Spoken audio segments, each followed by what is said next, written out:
people. A very exciting first time ever on Polyester Blend, KTRD from the broadcasting booth out in the West Desert.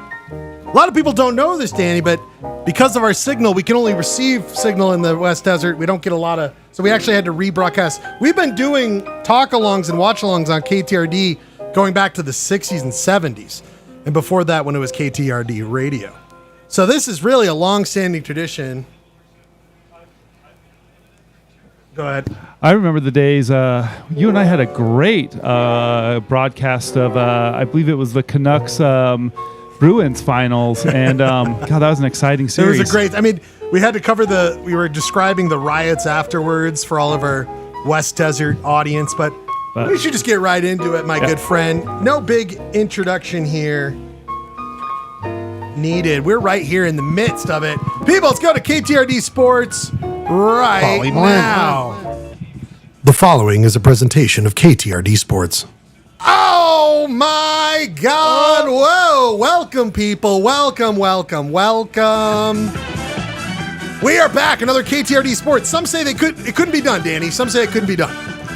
No, we made it work. We stepped it up this time, and I think we're a little out of the West Des on our broadcasting for the first time. It's true. It's for sure. So what we're doing here, people, for those who don't know, we are doing a first ever watch. Well, it's really a talk-a-thon. Talk along, Danny, talk along. Where we cannot show, but you can see it slightly blurred behind me. The NHL Game 7, maybe one of the greatest games to happen, which I'm wasting while talking to you, but just to set it up, we are here live in the Schledio watching the game. We can't show it because of licensing reasons. KTRD would get sued. But what we have instead is this tracker. And what will happen here is we will show you live what's happening, not all the time, but here and there, the different actions on the ice live in the Schledio. So when a goal happens, we'll replay it on the game here, as you can see in front of us. So we will do that throughout the night. Now, you can see, if you're wondering how to follow along, we have both the teams distinctly here. On the left, in the blue and red, representing the Edmonton Oilers, is this. There you go, Danny. Nice modeling. Chainsaw oil. That represents. So on the left side, that's the Oilers.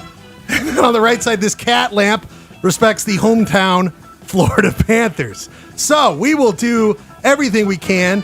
We will show the highlights of star players like Connor McDavid. We'll show him. There he is, Connor on the ice right now. We'll show Bobrovsky. There he is, the goalie in the net. We will be showing that throughout the night with this tracker.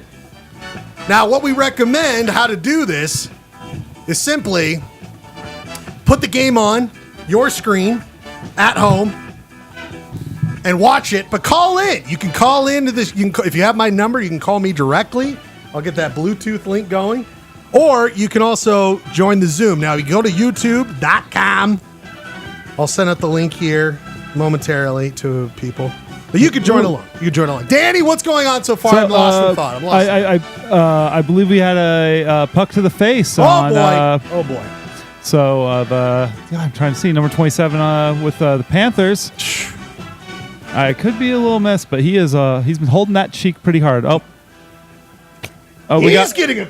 Yeah, it's a minor. It's a minor, but he's going in because he can't take a little slap to the face. Oh. Now we should say, Danny, real quick, that it is. He got a stick to the face. That could be. Is he bleeding? Because that could be 2 minutes. His nose is cut. Oh boy.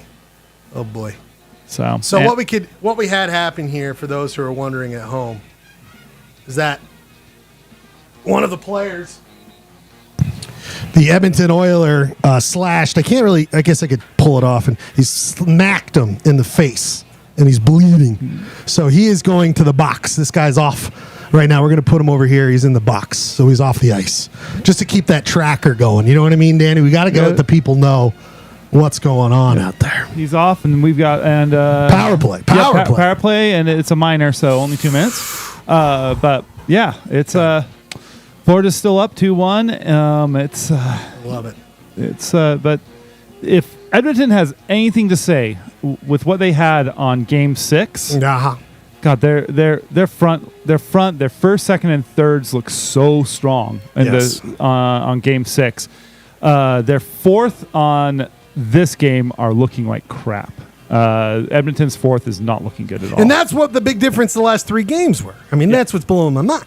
So, all right, Danny, what I'm doing here is I'm sending out the link to our friends if they want to join us.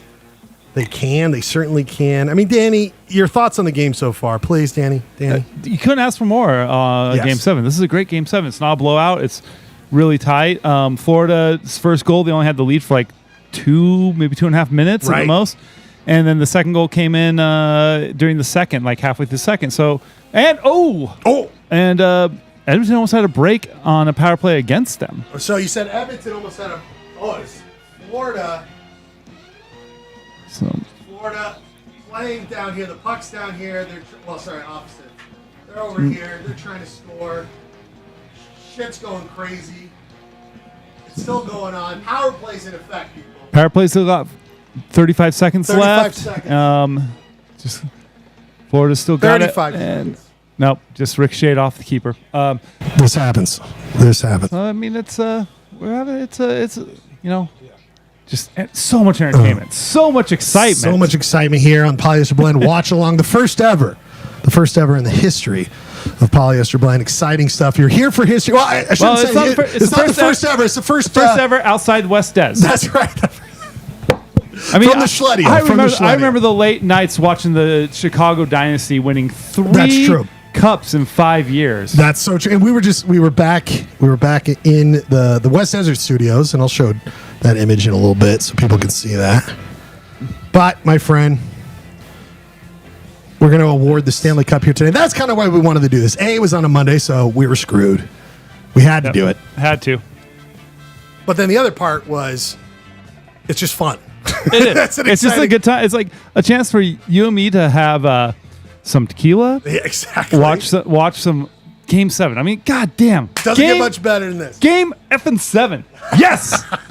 It was so good. I mean, seriously, did you think we'd be here 3 games ago? No, this was a complete... 2 games ago, do you think we'd be here? No. Not even close. No, I thought every game, the last couple games, I thought were going to be totally the end of this this unbelievable turn of events in which we have continued to push this. I mean, this is historic. I mean, I was here, seriously, Danny, I was seeing nothing but the mainstream sports media talking about it today, and that's so exciting for our beloved sport of hockey. It is, and we don't get much recognition, like when it comes down, especially down here in the lower 48. No. We just do not, comparative to our neighbors to the north. I know, it's insane. Don't get like what we want. We don't get the commentary we need. I mean, I love the Canadian commentators. Well, and Danny, I admit that I often, if I can, I will choose to watch the CBC broadcast whenever available. Yeah, whenever available. But it doesn't happen all the time, you know. Yeah, and they have the what's their main? They have like a hockey night up there, like it's Wednesday nights or something. Saturday night hockey night in Canada. I mean, this dates back to the original broadcast of hockey in Canada. It used to be a radio hockey night in Canada, but then I mean, that's the way to watch it. Dude. Yeah, it's just the way to watch it. It's a fun game that, as long as you know the players, it's very easy to listen to on the radio. Yes, but if you do not know the players' names, I can see the confusion with it. Well, you know what's so funny for me is I always find it interesting that I grew up watching the sport, so it's not hard for me. I'm not bragging. I'm just saying it's just what happens. But people have a hard time following the puck when they watch it on TV. And I always find that interesting because, it is hard. It's a tiny little fucking puck. Of course it's hard. Yes, it is. Did you write? Dude, remember that stuff they pulled in the 90s? Yes, with the glow puck. The glow puck where they did the tracer and then they did like a little like circle under the board. Absolutely. That just looks so insanity. Bad. Insanity. But that this was the thing. I think the NHL had a growth that... And I really liked that they did this, like, you know, in the 90s where they stopped catering to the non-fans. Yes. And it took them a while, but once they figured it out, it grew better. You had the exact same thing happen with Major League Soccer, where they stopped catering to American fans that, like, oh, we need to get these fans. And when they started, like with Major League Soccer, when they started Strip going, we're going for the core fans, it grew. And it grew so quick and so much better. It's so true. I never thought about it that way. But, here's what I would say. Today was the day where I was like, man, this is great stuff. The fact that it's finally happening, that we're getting... Oh, my God. First of all, speaking of, this guy's a huge sports guy. Huge sports guy. Hell no. Oh, coming in. He is our Ed McMahon, but we'll get to that. We're KTRD Sports right now, Ryan Bradford, KTRD Sports. My friend, we cannot show... Can you hear everything, Ryan? Can you hear everything? Yeah, no, everything sounds fantastic. Okay. So, Ryan... Have some jock and roll. Have some jock and roll. That's what we do here on Polyester Blend. Some jock and roll, Ryan. Have some jock and roll. So that's what we do. We're KTRD Sports. We'll get to the regular broadcast of POB after this. Danny's here in the Schledio with me. Danny's here. What's up, Danny? We're watching along. And for you, Ryan, I know you're not watching on a screen. We have created this right here, my friend. Beautiful. This is I'm already loving it. We're tracking what's happening in the game here. All right, Ryan, we're tracking. So even though you can't watch, don't worry. The tracker will tell you what's going on in the game. And you can see here, Ryan, on the right, or my right, is the Oilers. So this team in the blue and red represents the Edmonton Oilers, and the Kitty Cats, the Florida Panthers, are in yellow and blue, Ryan. So that's what you got going on. This is for the Stanley Cup. To catch you up, Ryan, it is Florida 2-1. 2-1 right now, so they're in the lead and all likely to win this game. Is this what you want, Schlegel? Great question. I thought Florida was going to destroy. And they were up 3-0 in the series. So, Ryan, this is historic. If Edmonton were to win tonight, first time in 70-plus years that a team would come back in the Stanley Cup to win the Cup. So it would be historic. And not to boot, Ryan, not the boot. I sound Canadian because I'm about to talk about Canada. Don't give them the boot. Canada hasn't won a Stanley Cup since 1993, the Canadians. So, Ryan, Canada is in a collective wanting for the Edmonton Oilers to win here tonight. So it's a big one, my friend. It's a big one. We can't believe it. I mean, so, Ryan, I know you just flat out don't care about sports, and that is totally fine. But, Ryan, I mean, has any of what I've said interested you in caring about tonight? I care because you care. Your enthusiasm makes me... I always like to watch those hockey games with you at Lumpy's. Lumpy's. Oh, you'll be going to season tickets because, by the way, my season tickets deposit's down. I'm going, baby. I got season tickets, full 41 games. Did you buy them? I'm paying monthly. All right, we got that scratch up front. So they did they sell out season tickets? I don't think so. I mean, I don't know. They might have. I keep on getting misinformation. I don't know. So, Ryan, when you come out here during the regular season, you and I take you right to the game. Utah hockey club. Oh, okay. So, Danny, keep what's going on here. I mean, you got Oilers are kind of running it. They're playing in they're playing in the final third right now, and cleared out. Florida, since we've been talking, has pretty much been playing blue line hockey. Nope, that's not tripping. But I do have a question for you, Ryan. Oh! So, Connor McDavid. Yes. Undisputably the best player in the NHL at the moment. Absolutely. Best player in the world. The entire sport of hockey, right Connor now, McDavid's the best. Is the best. At the moment. I mean, there's a young buck in Chicago that might be dethroning him pretty soon. Danny's a Chicago fan, so he loves that there's a guy coming. Yeah. But anyway, so win or lose, does this affect his legacy? Oh, no. I mean, the fact that he pulled this team from a 3-0 to push this to Game 7. Right. Even if he loses this game, will that affect his legacy? Well, and I heard they were talking about this earlier, and I agree. So, Ryan, we're talking about this guy, Connor McDavid. He plays for the Edmonton Oilers, the same team Wayne Gretzky played for, Ryan. Same team. Five cups with Gretzky up there? Gretzky had Was it 5? 4. They had 5 during that era, but Gretzky only had 4. He only got 4. It was like 5 and 7 years, wasn't it? It was insane. Now, Ryan, this is you looking at the microwave while your burrito heats up. That's 2 a.m. While my burrito heats up. Just staring right at it. I have just watched Freddie Got Fingered. And that's why you're the Connor McDavid of life, Ryan. But Connor McDavid here's to your point. It's a great question, Danny. Connor McDavid is statistically this year in the playoffs, there are only 2 other players who have had this many points that he has had. That means assists and goals. Their names are Mario Lemieux, and the other guy's Wayne Gretzky. Yeah. He is already in the top 5 ever of playing hockey. Now, here's the caveat. He hasn't won a cup yet. Gretzky won 4, Lemieux won 2. I mean, the great players, if you are going to be considered one of the greatest. What happened, Danny? Let's go right to the camera. What happened? Right Draisaitl switched around. Oh, he just slapped. Okay.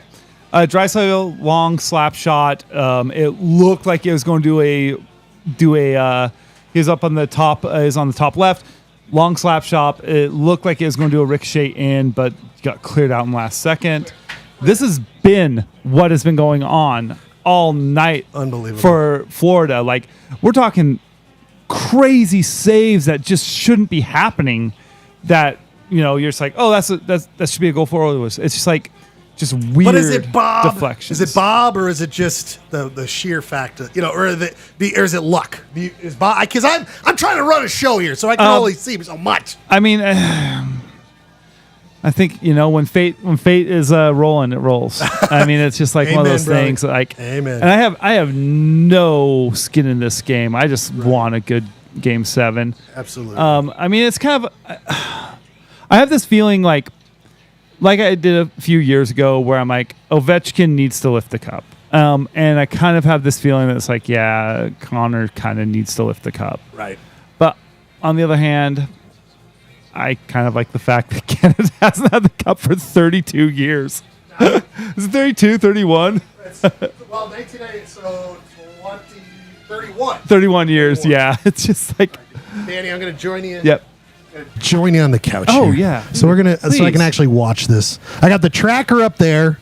Ryan, we're in business here. I think we're in business over here. So, this is cool. I feel like I'm with you guys. Now, here's what I would say, because here's an option. Not all the time. But Ryan, this could be when the Utah team is away on the road.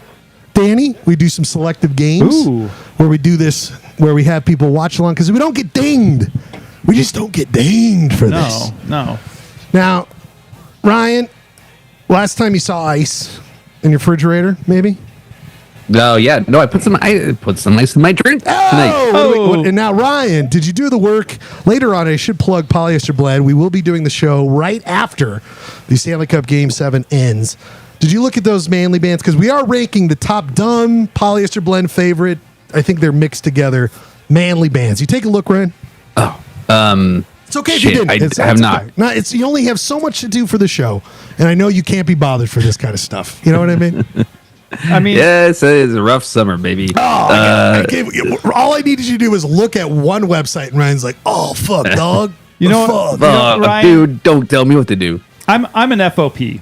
A friend of the pod. Friend of the pod. And I feel like I put in a little more work throughout the week than you do. And I'm not even here normally. Amen. I mean, really, it's challenging for that Ed McMahon spot, Ryan. Yep. Well, I can't really argue. I know there's another host I put a little more effort in. Well, listen, at least, Ryan, you're here. Clayton Scrivener, indisposed, on the road, can't even be bothered to plan his trip around Polyester Blend, which is disgusting. I mean, what are we doing here? Now, we should have a timeout camera, Ryan, now that I'm thinking about it.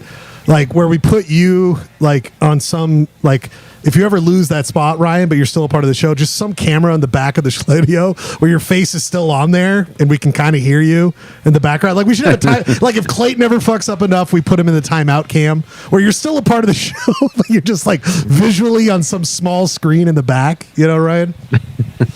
Just like, hey, like my volume is turned down so low that only like dogs can hear me. And, exactly. And so I'm relegated to, like, barking. Like, shut up, Ryan. You gotta be shitting me. Oh, Ryan, Ryan, this was intense. We just had a situation where, don't track me, camera. What? Don't track me. Oh my God, there's bodies all over the ground. It's like dead bodies. Well, no, it's just like bodies hit the ground. Bodies hit the floor, hit the body. I can't show the face or it'll start tracking faces. Yeah. No, it's just like there's there probably should have been a tripping or two or a cross-check call Right. in the last 10 seconds. This is some real action here, Ryan, but it's all Florida. There's no Edmonton pushback right now. It doesn't look Edmonton like needs to be a little more physical here. Yeah, they need to be a little bit more physical. It's not happening. We need to see it. I do like. I heard something online the other day. Talk to me about the Bodies Hit the Floor song. Oh, what is it? Have you ever thought that the song "It's Raining Men" and the Bodies Hit the Floor is the same universe? Whoa. Why is that? Whoa, damn. You just blew my mind. This is polyester blade talk, but I appreciate it. This is real. Why? What is the argument there? Well, it's just that it's not an argument. It's just like, are those two songs are within the same universe? Oh. like raining people and then they're falling to the floor. It's a sequel of sorts. Men are raining. Uh-huh. And then their bodies are hitting the floor. Whoa. What was Dude, I wasn't, but a friend was looking up photos of young Willem Dafoe. The new Nosferatu trailer dropped today. And he was in that one in the 90s. Yeah. A bunch of AI generated shit popped up, like on the Google image search. And not a fan. Buddy, not a fan at all. I know. This is why we do a live show, people. And sure, we do use it during, use Shop Bro and different graphics. I'll dabble with the AI. But Ryan, this is all live. There's a real community besides being on the internet. Yeah. But, in this modern age, Ryan, you're in San Diego, the people, we can't get everyone at my house every Monday. It's difficult. I mean, But it is difficult. people have kids. People have things. People have cats and podcasts to deal with. I mean, I don't. Well, first of all, I'm just living out. This is the dream, Ryan. This is You all are we living got. the dream. This is all we got, Ryan. Is this ability to do the show, and it's everything to me. But at the same time, Ryan, I'm down to what? Twitter, X, and I'm barely hanging on to that. Oh man, I check it out sometimes, but way less than I used to. I used to spend hours on Twitter. I know. What about? It seems like Reddit. I'm a Reddit person. I know Reddit's become the safe place. Ryan, we just had 2 hot shots, 2 quick shots on net. Oh, 3 hot shots. Edmonton's pressing. Edmonton's pushing minutes hard. To go. Stop shot. Blocked Ryan into the corner. Ryan, we are a full press, not even a power play, Ryan, but it is. Oh, here it is. Get it in. How is it not in? How did that not go in? It's in. No, we called it off. Oh my God, Ryan! Here's oh what my just God, happened. they called it off. Ryan, here is what just happened. This is unfucking believable what I've just seen here. It's a full press, Ryan. It's a full press. That puck went across. Edmonton is trying to score, Ryan. Let me just replay it for you right here. Ryan, we had 1 shot. Oh, block. Oh, my God. This guy over here, he comes back over. He passes back in front. Oh, another save. Ryan, he's back out of time. One more time. Oh, another save. Then a scrambling goalie. On the side. Boom, blocks it. I mean, Bobrovsky, who Ryan has been in the Conn Smythe conversation for best MVP of this Stanley Cup play. I mean, this is the action. I mean, Ryan. it sounds like he's really putting in the work. It is. Okay, here we go. Jeremy's coming in. And we got people coming in left and right. I can't be watching all this. I'm just putting my manly bands in the dock. Is that okay? Can you do me a favor instead? No, you can do that. Put them underneath. No, put them underneath. Just, yeah, that's great. I see the spreadsheet, but it That's all right. It doesn't open. It doesn't open up for it you. said I need access. Yeah. I need to request access. It's too much. Too much. Mr. Bradford, are you wearing a Jane Doe shirt there? No. Oh, it's No. it's Misfits. Okay. Just Misfits. Just the look of it. It had that converged Jane Doe look for. I did at one point have a Jane Doe shirt, and my cat destroyed it. Oh. Jeremy, are you there with us, Jeremy? I am indeed. Buddy, where are you at? Have you been watching this game? Welcome to the first ever in the Schledio. We've already established that KTRD has a long history of doing these watch-alongs, Jeremy, but this is the first in the Schledio where KTRD talk along. Are you caught up on the game? Do you need to be caught up? Well, I just saw you guys doing the scramble. Here's the thing: I was trying to get on the Zoom so that I could tune my TV to the game and watch it. Right. But I've just been getting your play your cute little game, your toy. My toy game? That's a real tracker. This is state of the art. It is. It's very nice. I like it. You got Boris Johnson pulling the cup out of the case. Oh yeah, the cup is gonna. As of right now, there. in 6 minutes, the cup will be given out. Oh my Okay, God! But it's full just press. It's full press. You've joined at a good time. It is Edmonton is really taking over the game here. Really taking over the game. They're pushing. Okay, we're at 6 minutes. Did I miss Alanis Morissette? Now, sadly, did you see Alanis? Did you see her? No. So Danny missed this. She did the Canadian anthem and the national anthem here in Florida. God bless, a Canadian American treasure. Could you pick a better person, Ryan? I mean, what's a greater David Duchovny? Is he Canadian? No, you're right. Is it Brian Adams? Who's one of our great Canadian Americans? Martin Short? That's saying, isn't Brian Adams Canadian? Brian Adams? What do we want him doing it? Ryan Reynolds is Canadian. Yeah, but he's enough airtime. Justin There's only so many Bieber? screens that he can be on. Avril Lavigne? Jeremy, top Canadian American. Oh shit. I'm gonna go Martin Short. Oh, Martin Short. No. What's her name? The female songwriter that did Snowbirds. Shit. Snowbirds. Yeah. You mean like this? She made the ski resort? No, that was one of her big songs. She was like kind of a Joni Mitchell. Not Joni Mitchell. Fuck. It's gonna drive me nuts now. Alanis Morissette. Ryan, look up Snowbirds. I'm out in front of my computer. am trying. Leonard Cohen. Anne Murray. I've never heard of this Anne woman. Murray? You've never heard of Anne Murray? No. Oh my Never heard God. of Snowbird. I've heard of Bill Murray. I've heard of Brian Doyle Murray. I think maybe I don't know what you got for music tonight, but you might have to drop some Anne Murray. I'll play Anne Murray all night long. Don't fuck with me. That Blame Canada song from that the South movie or South Park. They call Anne Murray a bitch in that song. Jesus. Do they really? It's nasty boys. Ryan, name nasty. So edgy. Very edgy. Name some nasty they're bad boys. than those South Park boys. They're nasty. And they're like, "Oh, did we offend you? You just don't get how edgy and cool we are." Now, when I watch Cannibal the Musical again on the commentary, Ryan, absolutely. But it is like, we get it. And God bless. You know what? Those motherfuckers made 30 years of just goofing. That, like Polyester Blend, they've made it work. They've made it work. But for people like my buddy Tony. Steve said that they still got it. Like he still watches. They And still so got their fast pitch. Yeah. Yeah. I still watch every episode. They are brilliant. You guys can give them a hard time as much as you want, but the fact is they are so smart. They good enough to translate you can do this as much as you want, but do you have a Tony? Have you written a musical that is absolutely brilliant? Yep. Yeah, yes, we all have, but I think we still have time in Polyester Blend. Let's not write out the great Polyester Blend musical. I mean, do we need musical break? Ryan, give me a beat segment. A time pattern. Is that what they're called? 5/4, Okay, 5/4. I'll write a musical. On the standard. I'll write a musical in 5/4. Mission Impossible theme. Listen, I think I'm just gonna sing the Mission Impossible song, and you put new lyrics to it. Okay. Go right now. Go right now. Who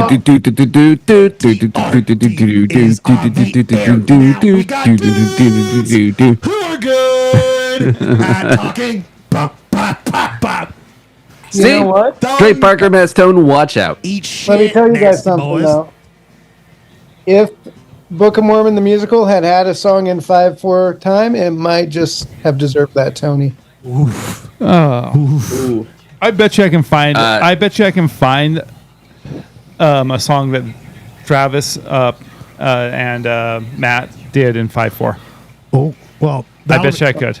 No, I saw the Book of Mormon like 10 years ago, and I loved it. I thought it was delightful. I saw it in Salt Lake City when it premiered. I did too. It was awesome. It was really good. It was really good. Like the audience just applauded for everything. It was kind of annoying. Like, listen to Jeremy over here. So when they performed, Everyone loved it. It was so gross. everyone loved it. Excited there was a Mormon. Everyone's like, Well, it's like wasn't even a joke. It was I just know. like That's the hard part with people who are excited about Mormon jokes is they get a little too like anything, and it's like, well, just it's not that. Just the idea of making fun of Mormons isn't funny to me. Well, I think the thing is that when you're non-Mormon in this city, like your life is harder for things that you want to do, as in dumb things like this. Before I came here, I wanted to grab a bottle of whiskey. I made it to the liquor store. You did say this, yes. At 7, and they flipped the sign on me. Fuckers. And like you want the Mormons to do it. Yeah, the Mormons did do it because they control our DABC. And like the fact is that I can't go buy a bottle of whiskey after 7 p.m.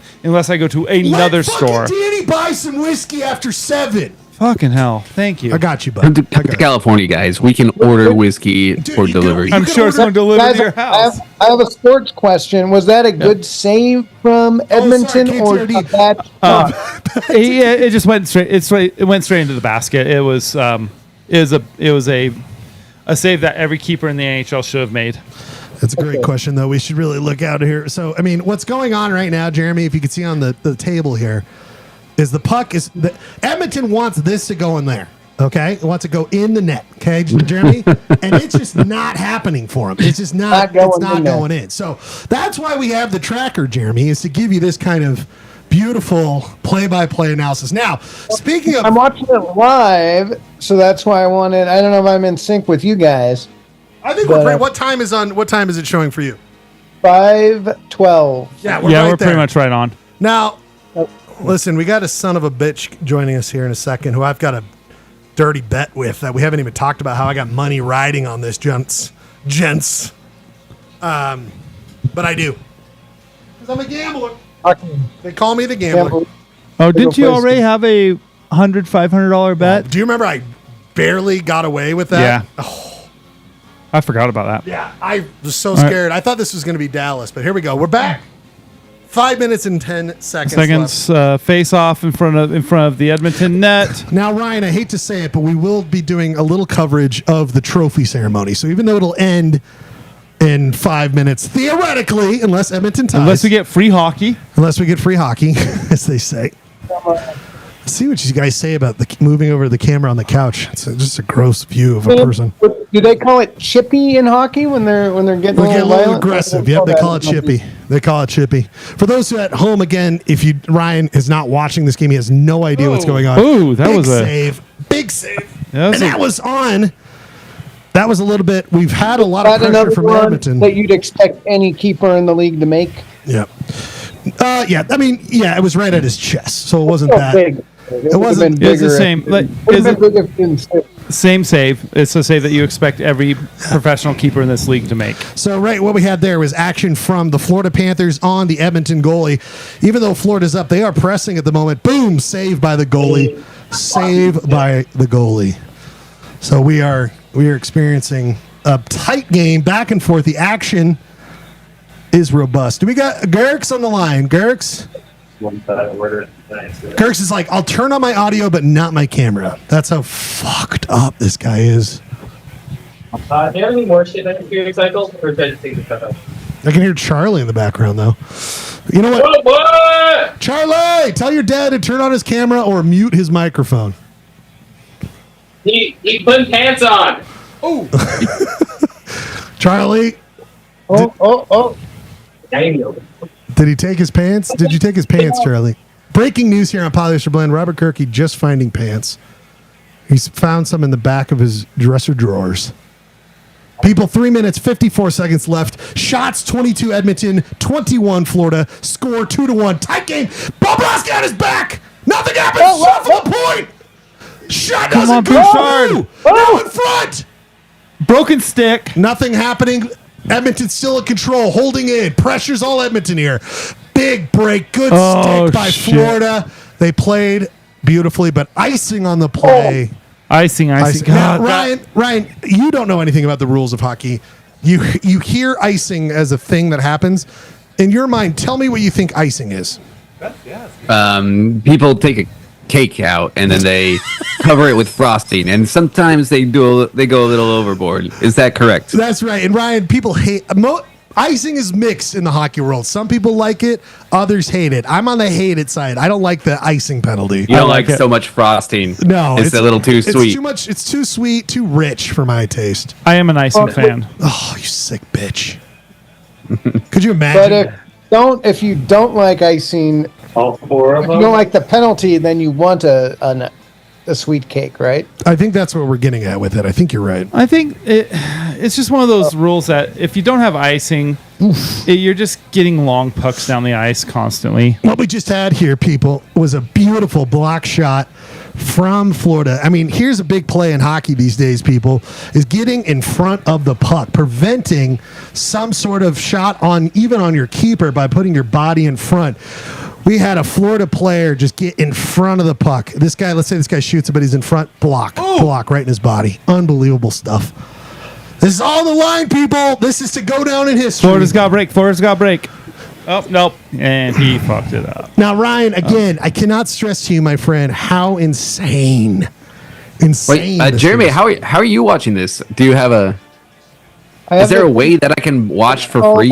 It's on It's ABC. It's on ABC if you have. Or ESPN Plus.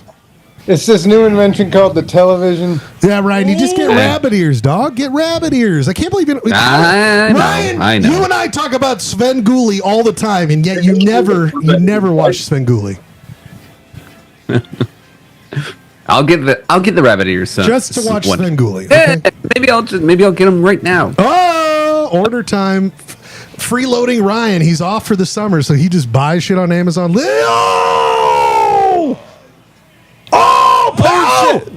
A lot of pressure. Edmonton on Florida. 2 minutes, 9 seconds. They're gonna pull the goalie soon. Yeah, they gotta go open net. They're gonna have to pull the go goalie empty soon. net. Yeah. So Florida just cleared out the puck. Now we're resetting. Blue line. Okay. They pass over the line. Okay, Edmonton against the Wards. Go wrap around. Florida controls. Florida and got is it back, out. and they're going to clear this pass again. The fun stops here. Gerke. Oh my gosh. Oh, wait, he left. He just left. He's going to get his He had pants. to put pants on or something. Wait, unmute yourself. I'm frustrated because I'm like 5 seconds behind you guys. Oh, okay, mute it. Go back to it. Come back afterwards. Come back afterwards. Was it offsides? If it's an open net and icing's called, does it count? If you shoot it in the net, but it's like no, it's a goal. If you hit it, it doesn't matter how far out you are. If it goes in the net, if you hit it in the net, but if you miss it, it's icing. Yes, correct. So icing is when, to answer our question earlier that never went, if you are on the opposite side of the red line and send it all the way down and it goes past the other goal line. So picture where the goal, if it were to go in, there's a line stretching from board to board. If you go over that from the other side of the red line, that is icing. It's hard to explain in the imaginative, Jeremy, but I'm happy to explain in person sometime at next year's home games with the beautiful, wonderful Utah Hockey Club. We have a situation going on here. Oh my God! How many cameras do we have going on? We've got Charlie with Georgia. Georgia. Unbelievable. How many layers here? How many layers? They're cleaning the bottom ring right now, getting ready for the engravings. Hello, Georgia. Hello, Charlie. Good to see you. We are moments away from the Stanley Cup being presented to the wonderful folks of South Miami Beach. Hope George is well. Hope Charlie's well. Are they wonderful? By the way, Charlie, your Sopranos hat might be my favorite thing of all time. All right, but I gotta mute that Gerke channel. It's driving me nuts. It's too much noise, Charlie. I love you. We love you, Charlie. We love you, Charlie. We love you. It's just so noisy. Thank you, Charlie. All right, Ryan, Florida, Miami. Ever been? Nope. Jeremy, Miami, Florida. Ever been? I went to the RSL season opener to see them play the Miami Messies. I've been once or twice as well. Now, the Messies, it was just very cluttered. It was a cluttered situation. It was messy. Huh? The messy tax is ridiculous in MLS. It's so... Well, Jeremy knows all about that. I forgot their actual name now. The Miami FC, is that all it is? Yeah. Have you been to Florida? Miami, Florida. I've been to Miami, yes, but I have not seen any game in Florida. Though. I have seen a game in this stadium. I've been there. Dude, and the thing is, Florida's doing such a good job. All right, here we go. Keeper's coming off. Holy shit. We are 1 minute away. 1 minute away here, people. Oh, shit. Okay, 1 minute away. Empty net, meaning Florida can score very easily, and they will ice, Ryan, like on top of a cake, the Stanley Cup. I think it's over. I think Florida's got this. Florida's pressing hard. That's icing, though. That's like. Nope, wasn't icing. No, but they can't even get past the blue line right now. Oh, boy. 47 seconds is it. Edmonton gets in the zone. We got behind the Florida net. They tried to clear it. Nope. Florida's got it. Florida's got it. There it is. Right here. Oh, shoot. No! This is it. It slips past their net. Oh, my God. They didn't go. Oh, he misses. Oh, my gosh. You got 25 seconds left. Ryan, this is insanity. This is the last set. This is the last set. 20 Come on. seconds, Let's Ryan. push this to OT. That'd be just That'd amazing. be fucking awesome if they push this to OT. OT game 7. Icing right here. Nope. They didn't get there. Here it is. Edmonton's in the zone. 10 seconds left. They got to get it away from the board. It's in the corner. Florida is holding it against the boards. They've got 2, 5 4, seconds to get it out. 6 players are pushing in the corner. It's over. Florida has won the Stanley Cup. Florida has won the Stanley Cup. Florida. People. Oh, my gosh. People. Florida has won the Stanley Cup. There it is. It has been awarded. With the Red Wings logo. With the Red Wing logo, because they own it. Technically, it hasn't been awarded yet. Well, shut the fuck up, Jeremy. You see what I'm doing with the Stanley Cup there, They haven't done the trophy ceremony, I feel Schlegel. You're giving people misinformation. I feel so bad for Connor. Well, why didn't he win the fucking game? Why didn't he win the fucking game? Ryan Bradford, it has come to be the Panthers have won the Stanley Cup. Can we get Ryan Bradford's immediate reaction to this? Ryan, please go ahead. I'm not a fan of Florida, so I'm not happy. I wanted Canada to break this dry spell. Yep. So things are not looking good. You're right, Ryan. You're right, Ryan. Well, this is gonna ruin the tour. Jeremy, immediate reaction. I agree with Bradford. You know, the romance of the great comeback. They're down, the underdogs. I just really wanted them to get a goal there, and instead I'm watching Florida celebrate. That's never a good thing. When was the last time it was good to watch Florida celebrate? Agreed, but Jeremy and Ryan, can we think about it this way for 5 seconds? Edmonton Oilers, Florida Panthers. The natural world, Panthers, versus destructive mankind, Oilers. Can we not take this as a victory for the environment? Take it away, Dave. Good way to think about it, and I approve. I mean, it's a tough one. It's like I didn't have any love for either of these teams. Yeah, I mean, I do like seeing a franchise that has never won win. Like, I feel that that's really important for franchises. I think it's really important for, like, the communities that support them. But on the other hand, when I talk about the communities that support them, like, fucking hockey in Miami, come on. I mean, it's just like, it just has an ick feeling to it. Like, there's an ick factor. It's what are the kids saying now? The Huck 2? What is that? Huck 2? Has anyone ever been to Edmonton? I have. Keep talking. I can't hear. I've been to Edmonton. Yeah. Great town? It's a town. So I've only been to Vancouver, Toronto, and Montreal. So I've been to as many of you know, I have traveled a shit ton in my past. It's really weird. I spent 10 years of my life living out of hotels and airports. Edmonton was one of areas I'd go to. I went to Calgary more often. Calgary's directly south of it. And there's one night I was in Calgary, and I did that. I can't see the Flames, but Edmonton's playing. I think it's like a 2-hour drive north.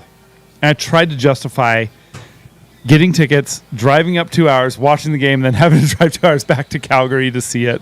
But I passed. But Edmonton, it's not a pretty town. Calgary's beautiful. I highly recommend anyone go to Calgary.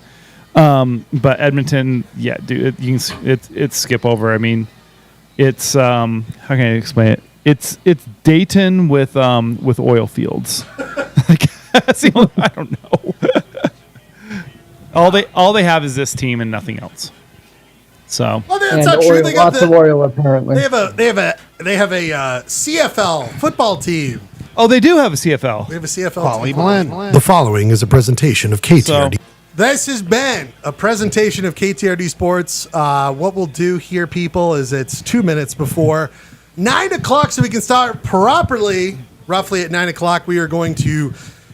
Wait, Schlegel. What are your emotions? Oh yeah, on this how are you feeling about this? The hockey god in our friend group. Well, I will say this. Final thoughts on this final. Not a great 2024 playoffs. Okay, so this has been mediocre as a whole playoff. Can I push back on that one? Please. I'm not going. The playoffs, yes, but this is probably one of the best first rounds we have seen. See, I think the second maybe it round was is second. better. No, Second this round is is better. This is one of the best second rounds we've seen in a long time. Most of it, they got pushed. They got tons of overtimes. It was a great second round. The first round Danny, was This was supposed to be Schlegel's I'm sorry. section. Let the man, I'm giving him a noose to hang on. Yep. No, go ahead. Here's the deal. It's all about this game. Can I get a word in here? Actually, can I get a word in? I have so much to say about hockey. I have a lot of insights about this game, and I didn't really get much time. Did I tell you guys I went to a rugby game? Yes, just kidding. Go ahead, Schlegel. It's about this game. This game will define this playoffs and may define the last 3 to 4 since the pandemic. Because this game transcended normal hockey viewing. The word got out today. I saw it all over social media. The normal streams that never say shit about hockey, we're talking hockey. So people will talk about this Game 7 because a majority of the population watch this outside of the normal NHL watching people. Now, when it comes to Canada, like good friend Lewis Godfrey said it best, it's funny to see Canada suffer continuously. So let us keep going with the great suffering of Canada. But at the same time, let's not forget 1983, Edmonton Oilers against a dynasty, not like Florida, but Florida has gone to the Cup twice in 2 years. A young Wayne Gretzky lost in the Stanley Cup in 1983. What did he do the next 2 years in a row, Danny?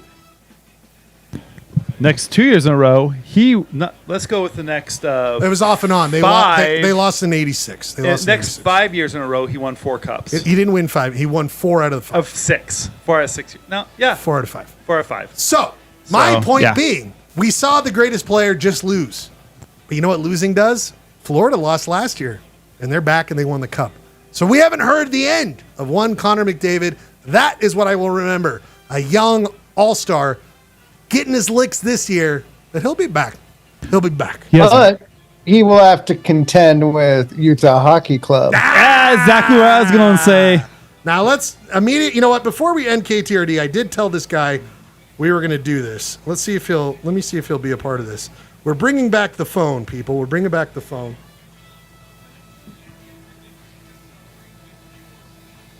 See if this works.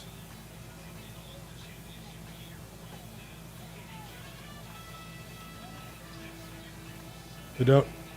Might not. Might not, people. We're doing something live here on Polyester Blend. Blend. Tyler! Tyler! Tyler! Tyler! Tyler? It would have been nice to have Tyler here. I know. I'm trying to get him on here. Tyler, can you hear me? Tyler!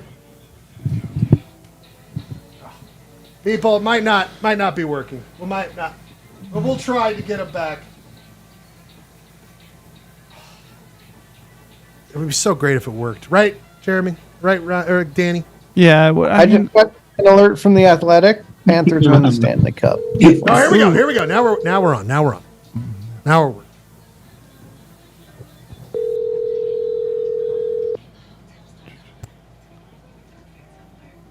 Come on. Come on, T. Come on, T. Tyler. Hi, this is Tyler. Oh! And I'll get back. You know what this reminds me of, Schlegel? What's that? Me sitting outside your garage for 30 minutes when I called you and you didn't let me in the studio. Fair enough. Fair enough. We're trying Lewis Godfrey. Lewis Godfrey. Let's see if we'll get him.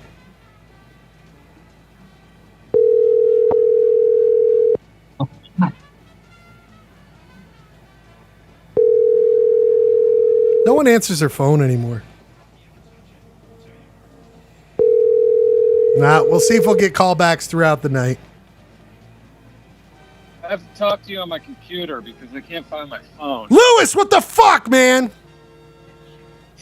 Here, hold on a second. You're live on Polyester Blend KTRD Sports, Lewis. That's that's crazy. How's it going, everybody? Jeremy, can you say hi to Lewis? Hey, Lewis, how you doing? I'm doing okay. I just finished watching the hockey game. This is great. It was fun.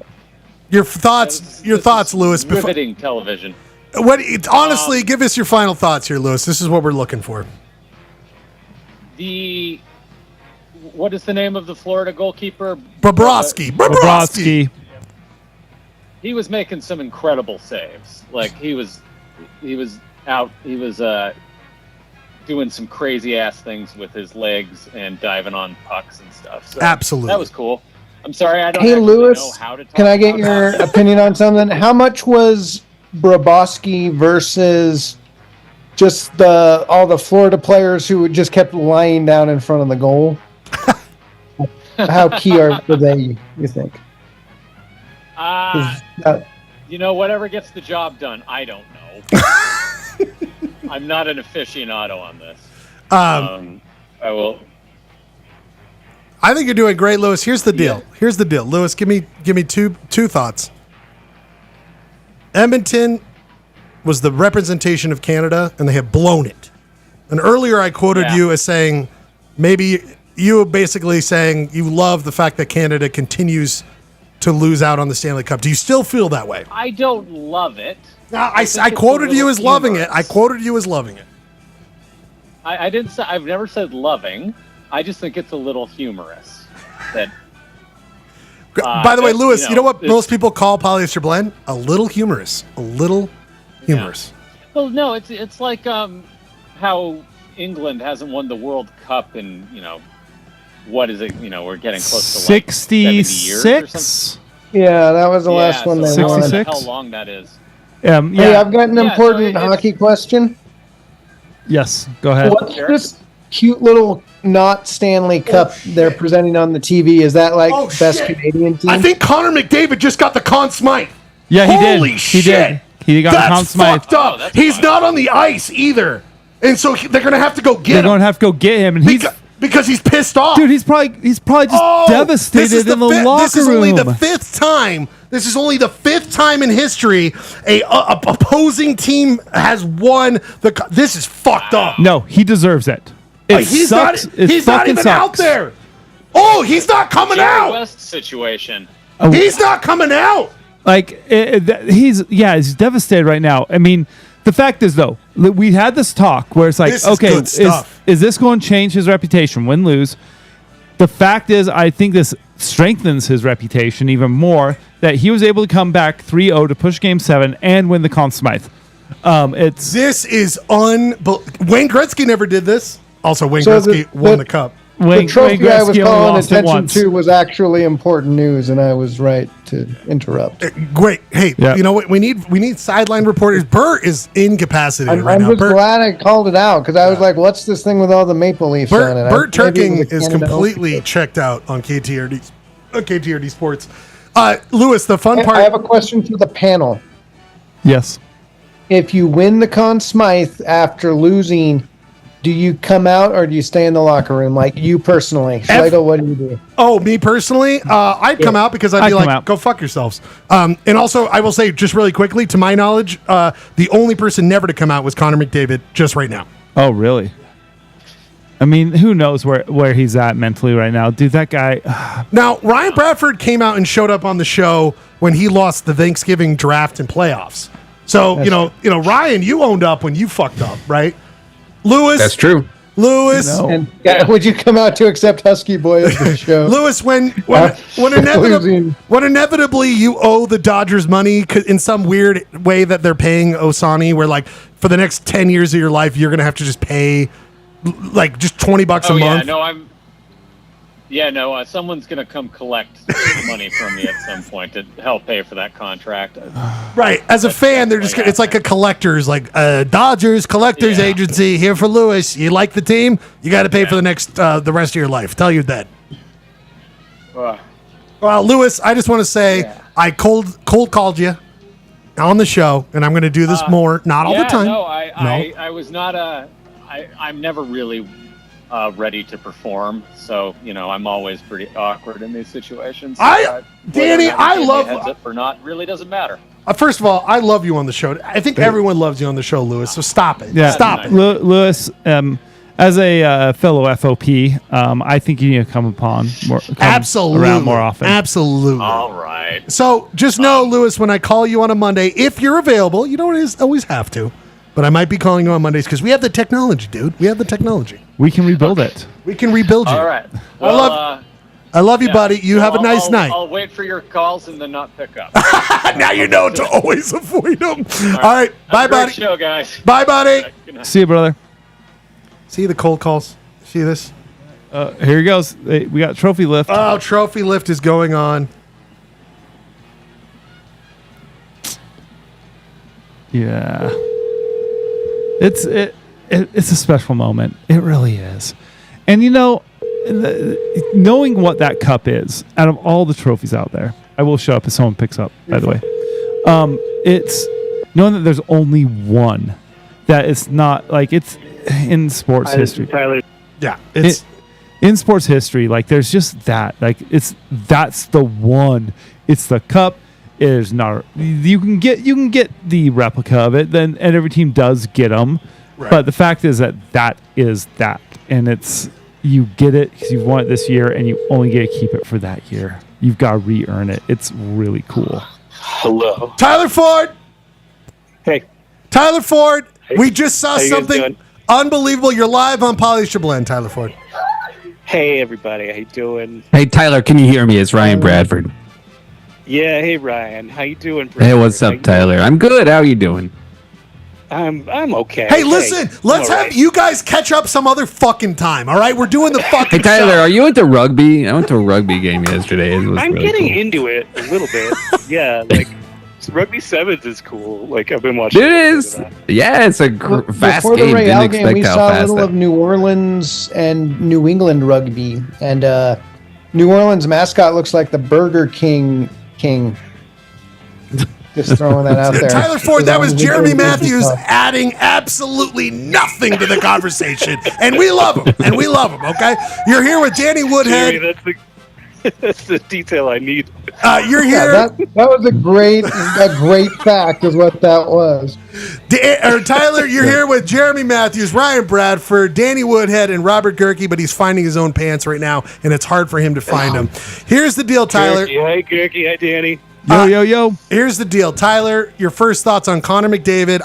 I couldn't hear, but I assume he won the Conn Smythe and did not come out. He did. I'm not sure about that. I mean, maybe, kind of a baby, right? Kind of a little baby. Maybe you pick it. Yeah, maybe you pick up the sad sack and you go out there and you say thanks to the fans. Dude, hey, this is Tyler. for the fans. Next year, at the first time, like they'll only play one time, Edmonton in Florida. But like, you know what I mean? Like they gotta just give him shit the entire time, right? They should, yeah. Yeah, I mean, like, right, Danny? I mean, that's fucking content right there, Danny. Yeah, they do. I mean, I do. I'm going to throw it out here.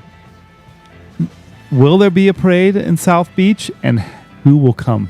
Oh, because I don't think they're going. It's not like the Heat pulled this off. It's not like the Dolphins are pulling this off. Are you suggesting a empty streets for a parade of just like there's just normal traffic? Like I think the parade's going to last like 3 blocks. Like they they don't even allow them to shut it down, so it's just cars following the rules of the road and just having to stop at every stoplight. Yeah, like I mean, dude. I mean, I want there to be fan bases in cities, but I just do not. Like, have you ever met a Panthers fan? Like, for God's sake. Well, you're talking to one right now. You're talking to Tyler Ford. Tyler Ford grew up in South Florida. Jesus. Oh, yeah, but you live. 1996. 1996 is the last time they went to the final. I was there. Game 4. It was double overtime, I think. UA Krupp scored to win it for the Avalanche. All right. By the way, really you guys quick, only take it game 4. Tyler, you and I, Huey Krupp reference, dog. I love you so much. Yeah, I just love you fucking so much. Huey Krupp. UWEKRUPP. Yuri Krupp. Yeah, UA Krupp. UA Krupp. I don't know if he had scored that season. To be honest with you. But Johan Garpenlov was the winger that was supposed to be covering him and was not covering him. But you guys lost it in game 4. I just want to lay it out. Game 4, you lost it. Yeah. Yeah, swept. Now, Tyler, real quick, here's a couple thoughts. My friend. I was trying to make up earlier the analogy of Wayne Gretzky losing in 83, a.k.a. Connor McDavid, coming back the next 4 out of 5 years to win 4 cups. I mean, it wouldn't be that far out of. But here's the thing: they got to get a fucking goalie first and foremost, right? Goalie. Well, the problem is like you have half of your salary cap tied up in him and Draisaitl. So, and then like they were showing tonight what happens when they put both of them on the ice at the same time. Then the next at least minute and a half, minute 15, you don't have either of those guys on the ice. You can throw Larry, Curly, and Mo out there. That's a great point, because let's say how about their their strength would be ditching Draisaitl. And split. That's a hot take. You get a second or third line that fills in when McDavid can't, because McDavid will feed anyone. I mean, we haven't seen Draisaitl away from fucking McDavid. I know he's amazing. That's true. If you put Draisaitl in secondary, would that be better?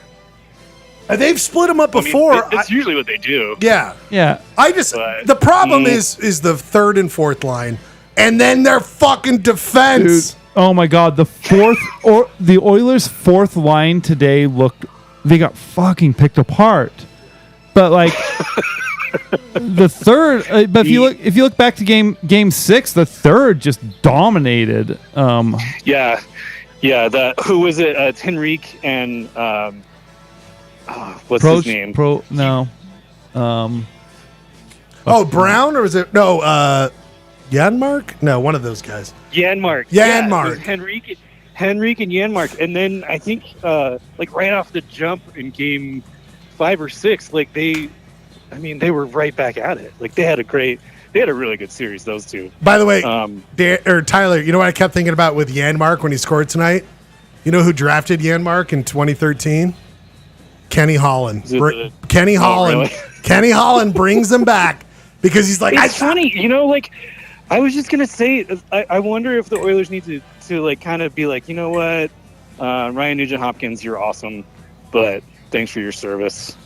Well, think about, is it the sunk cost fallacy to like keep him around because he was one of the first picks? Dude, think about that. You're exactly where I'm going with the Draisaitl shit. You can rebuild this fucking thing because you have Connor fucking McDavid, and all parts are sellable. Do they need to pull McDavid and Draisaitl aside and have the Eisman talk? Oh, like you got to learn defense. Not just learn defense, but we've got to cut your pace. We can put you around people that can surround. I mean, like Steve Eisman did that. They had that talk with him where there's like, hey, we can pay you more, or we can put people in here and you're going to win fucking trophies. It's true. I mean, it's also what bridging sports is kind of what Jordan did too. Jordan didn't take full salary to bring in Rodman. Exactly. I mean, it's all right. Here's what I'm proposing.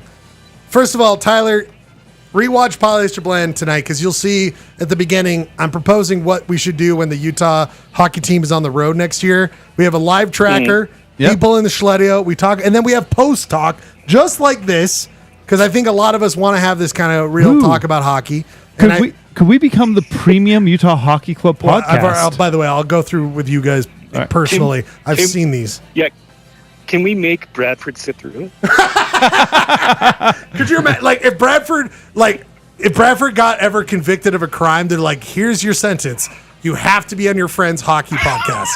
And Bradford would be like, ugh, just kill me. Can we just kill me. Bradford's just got to sit there quiet. But the theme is that Bradford has to wear a punk or hardcore shirt from the 80s or 90s every time and just sit there. Right, yeah. Bradford rates the. Sounds good to me. Bradford rates our. I mean, as long as there's just like one mention of rugby, my new favorite sport. All right, easy. Then I will be fine. Rugby mascot talk, I think, would be a great feature in this podcast. Well, we'll talk about it more. Tyler, is this the whole show splitting into? Is this a struggle power between the polyester blend? Listen, Tyler, thanks for fucking up the entire show. Thanks, bud. You're welcome, guys. Everyone walks out now. By the way, Tyler, I need you to be prepared between the hours of 8:15 and 11 p.m. on Mondays. When I call you, this is what can happen. Okay? Okay. You ready? Right. You ready? It's final thoughts on the game. Yes, please. Florida won the walls. That's true. That's very true. And then just like last year with Vegas, especially in the second, third period, they did not allow Edmonton to get inside at all. They could not get to the middle of the ice. Never. And so even when they had those shifts where they're just buzzing around and draw past McDavid out by the blue line. Oh, he's got so much speed. And it's like, well, he's going around the outside. So, dude, Verheege, really the first goal that Florida got, that guy had real estate for days. Dude, he had real estate for days. He was by himself for a mile. His first goal was a behind the back. No, around the keeper. He tipped it. Yeah, it was Verheege was just no one was there. His net play was good, and the keeper was way too far to his right post. Tyler, if I can remember right. I also want to mention before I go that Bob had a game and a half, so he deserves to pick that cup up. Well, you know why he lost it? We talked about this on Friday. If he just had if he played mediocre and their defense helped him out, he's a Conn Smythe winner. Totally, I blame Florida defense, the entire strategy of defense, games 4 through 6, as fucking Bob over for not getting a Conn Smythe. I mean, it was a layup. It was a layup in game 4, and they fucked him. Yeah, it was like the ink was dry on all the ballots, right? Absolutely. And by the way, Tyler, just before you leave, Corey Perry. 4 Stanley Cup appearances. You got to tell. I was about to text Steph that, Connor McDavid's standing by the boards and he's doing the captain thing, saying good job to everybody on his team when they leave the ice. And Corey Perry went over to him and they were talking, and I know it's loud, but Corey Perry got his face really really close to his neck, and I was like, are they having a little just quick smooch? Dude, all the real hockey players just smooch. By the way, just a quick smooch. Listen, quick smooches is why I played the game of hockey. That's why I got into it, for a couple quick smooch. By the way, Schlags, I've got a little breaking news. Oh shit! Robert Gerke, who just found his pants. God bless. Thanks, Gerke. Breaking news. Tennessee did beat Texas A&M for the College Baseball World Series trophy. We actually had that on the monitor behind the hockey game. The second monitor was live on that one. So it's not really breaking, but it's news. By the way, and congrats to all of those people from Tennessee, Hilltoppers, whatever they are.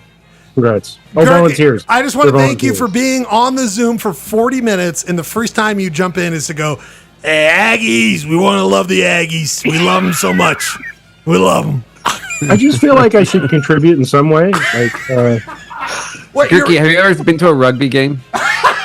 I have. Actually, very fun, very exciting. Lots of action. I do like rugby games. There is one sport I saw in my travels, Australian football. You can't call them your travels, by the way. My travels, why not?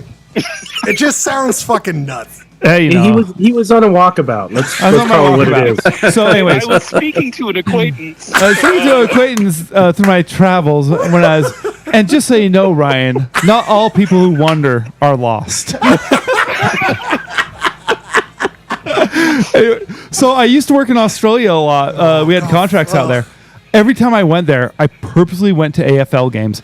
Australian Football League is fucking insane. They got those really tall poles. They've got really tall poles. The field is huge. It's kind of a weird oval, but you've got the speed of soccer. You've got the collisions of the NFL. You have the toughness of rugby and the vertical leaps of basketball all in one.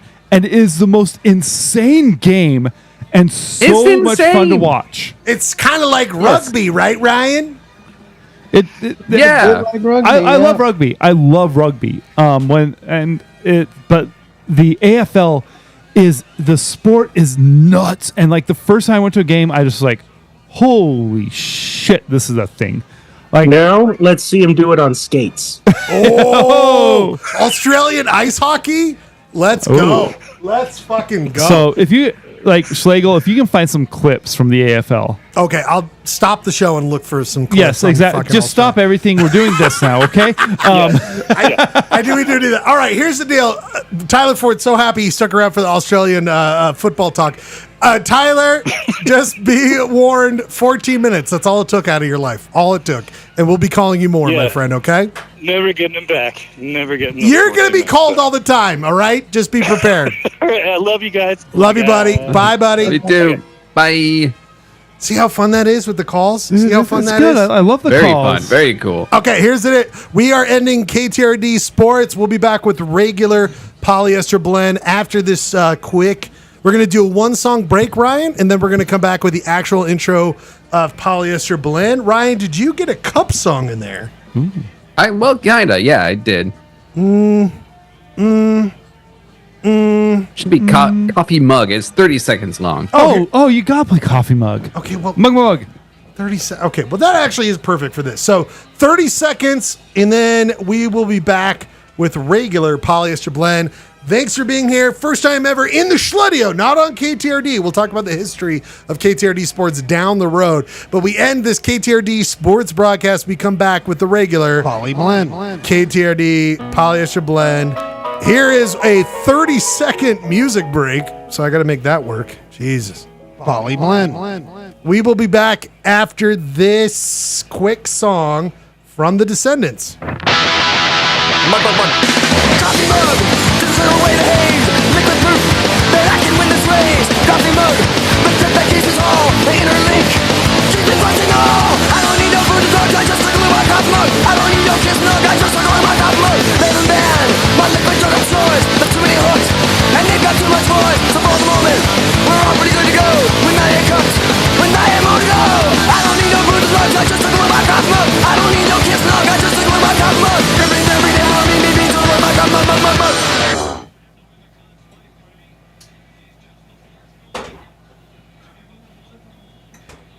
Well, that's it. Yeah, did Schlegel know that song was that short when he started it?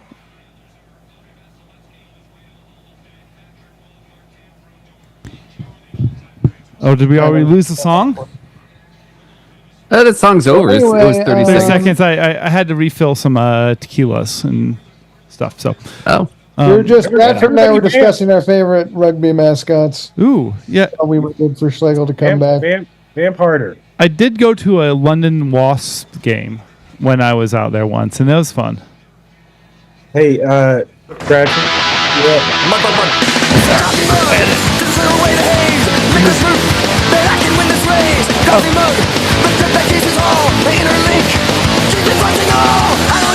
Sorry, had to commiserate there with Steph on a unbelievable finish. Poly Blend. Is Steph an Oilers fan? No, she's a thank you, buddy. I thought she was a Kraken fan. She is. She's a anti-Corey Perry fan. People, it is finally time. No Clayton Scrivener in sight. When the Clayton's away, the Ryaens do rye, and that is why we have this special edition of Polyester Blend. Thank you for being here. It is 9:30 on a Monday.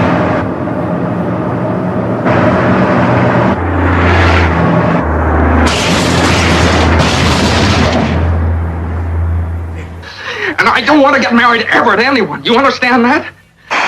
You don't do. Wow. And you're It's so fun to have history happen. History happen while we do the show. First ever time we tried something like a live view along, which I thought was really fun. The first time outside the West End. Outside of the West End. Thank you, Danny. Thank you, Danny. Ryan, you must ascend to your throne because it's time for a Trybe ride. You're on my throne. It's time for a full, proper polyester blend. Slightly shortened, but we're going to get through a lot of fun stuff. It's Monday. It's time for polyester blend.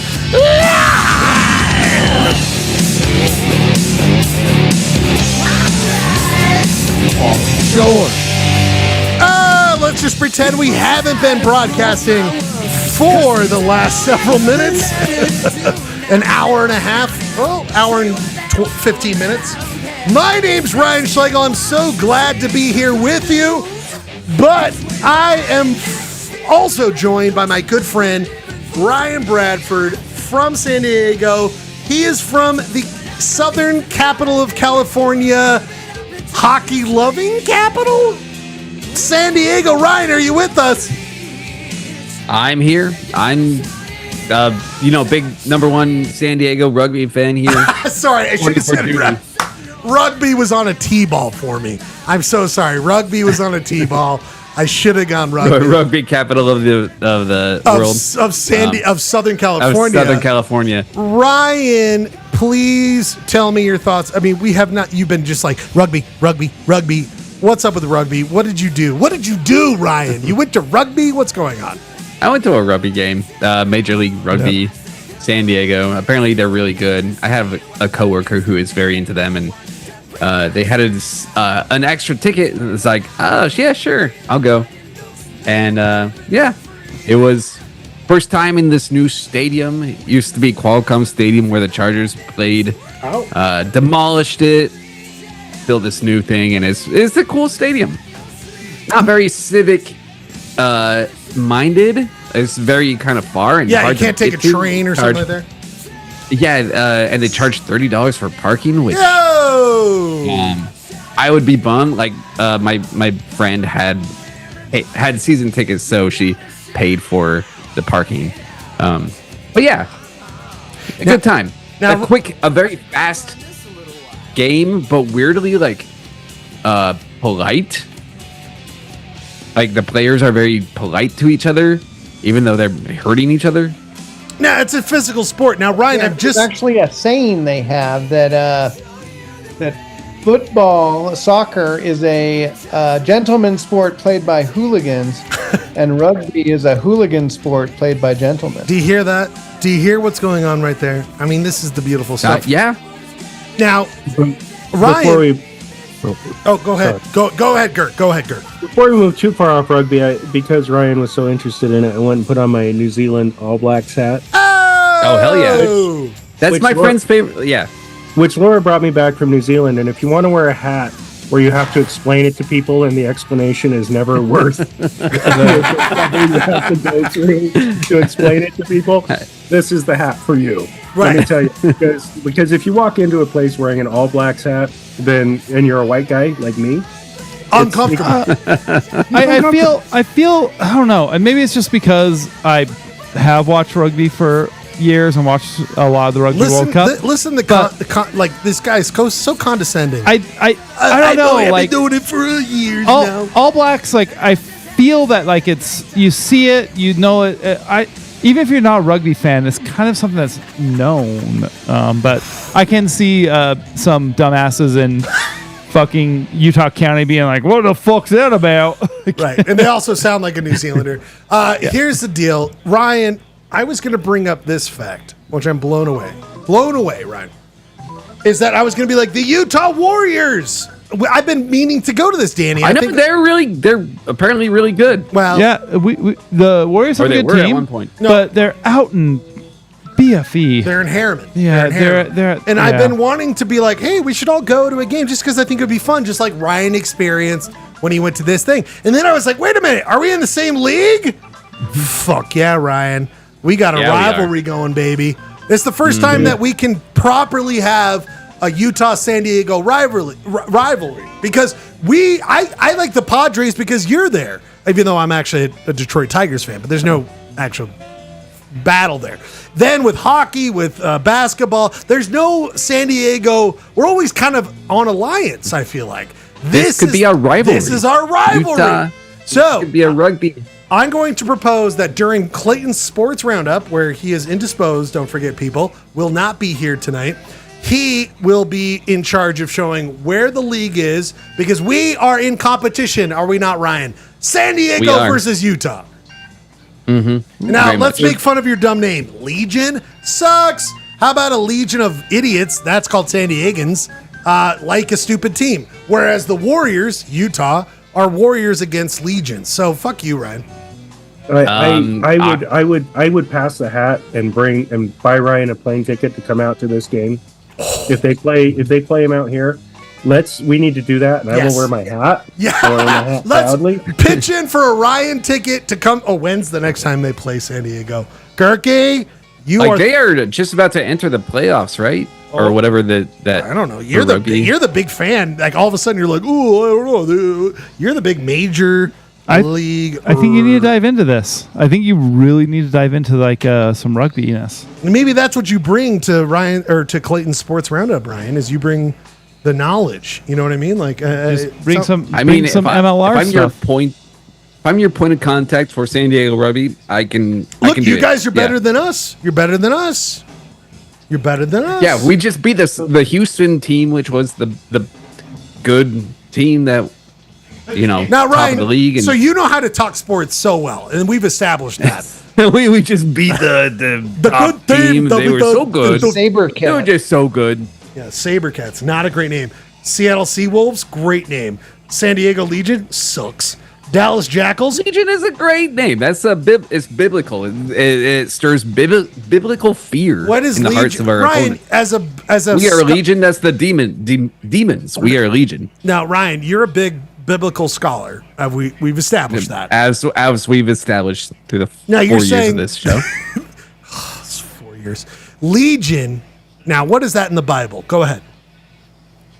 It's what Satan says to. I think it's Satan. I think he says we are Legion. Danny's Catholic. Danny, is this true or not? Well, the Legionnaires throughout the Roman Catholic area. No. Out of the Bible. Out of the Bible.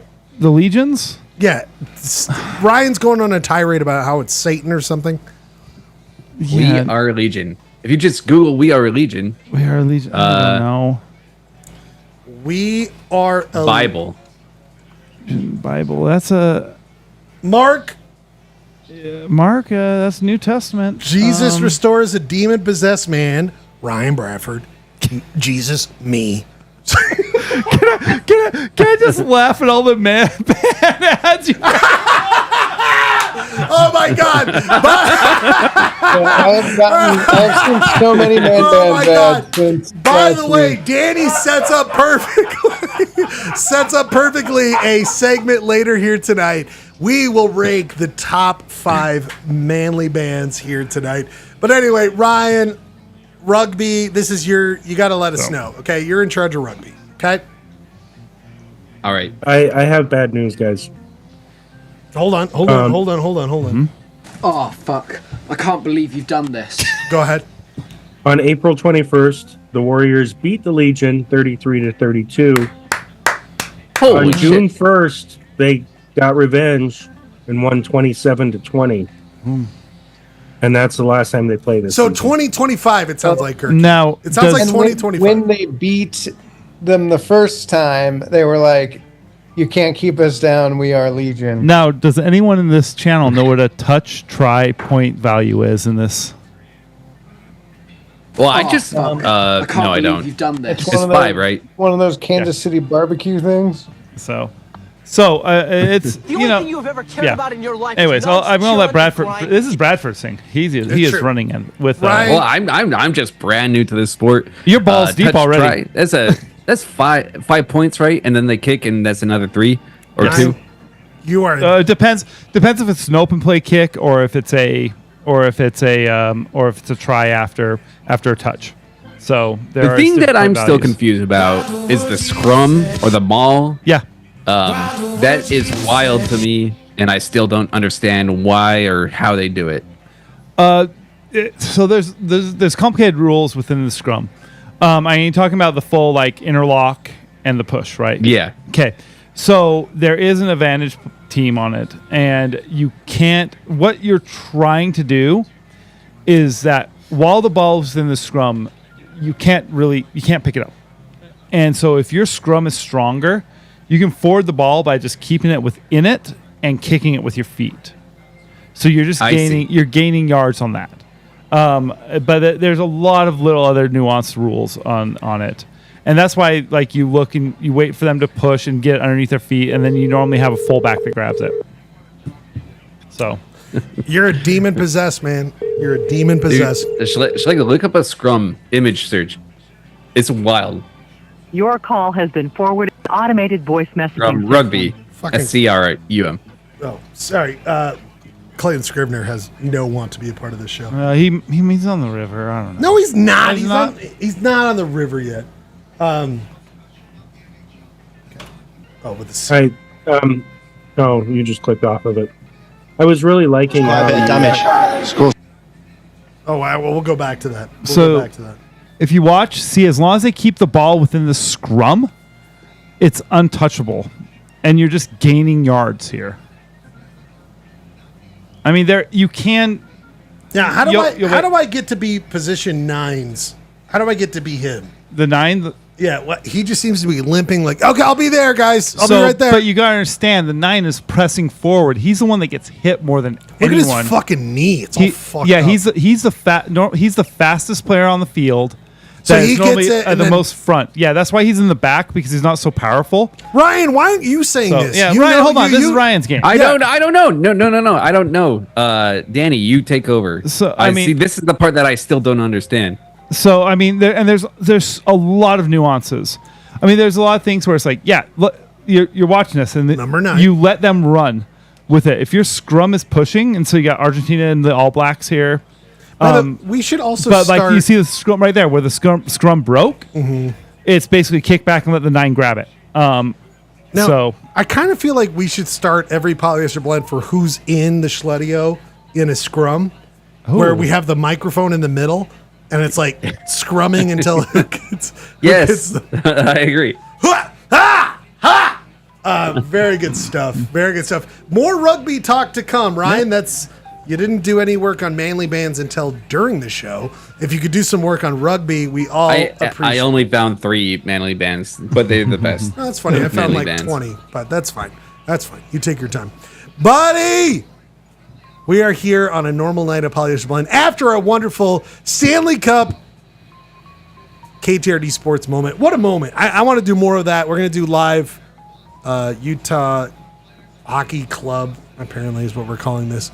More of that from the Schledio as a separate piece of Polyester Blend. Until then, we must get on with the regular show. So much fun stuff coming up. In fact, one of our favorites is this thing where we go over hyper local news. It's called Point of Order.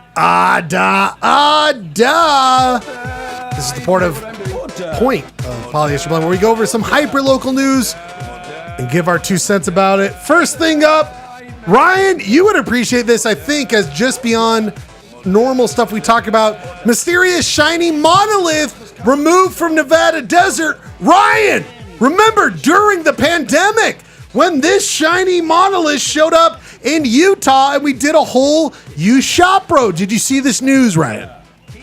I saw it, yes. Were you like, it's been done. It's been done.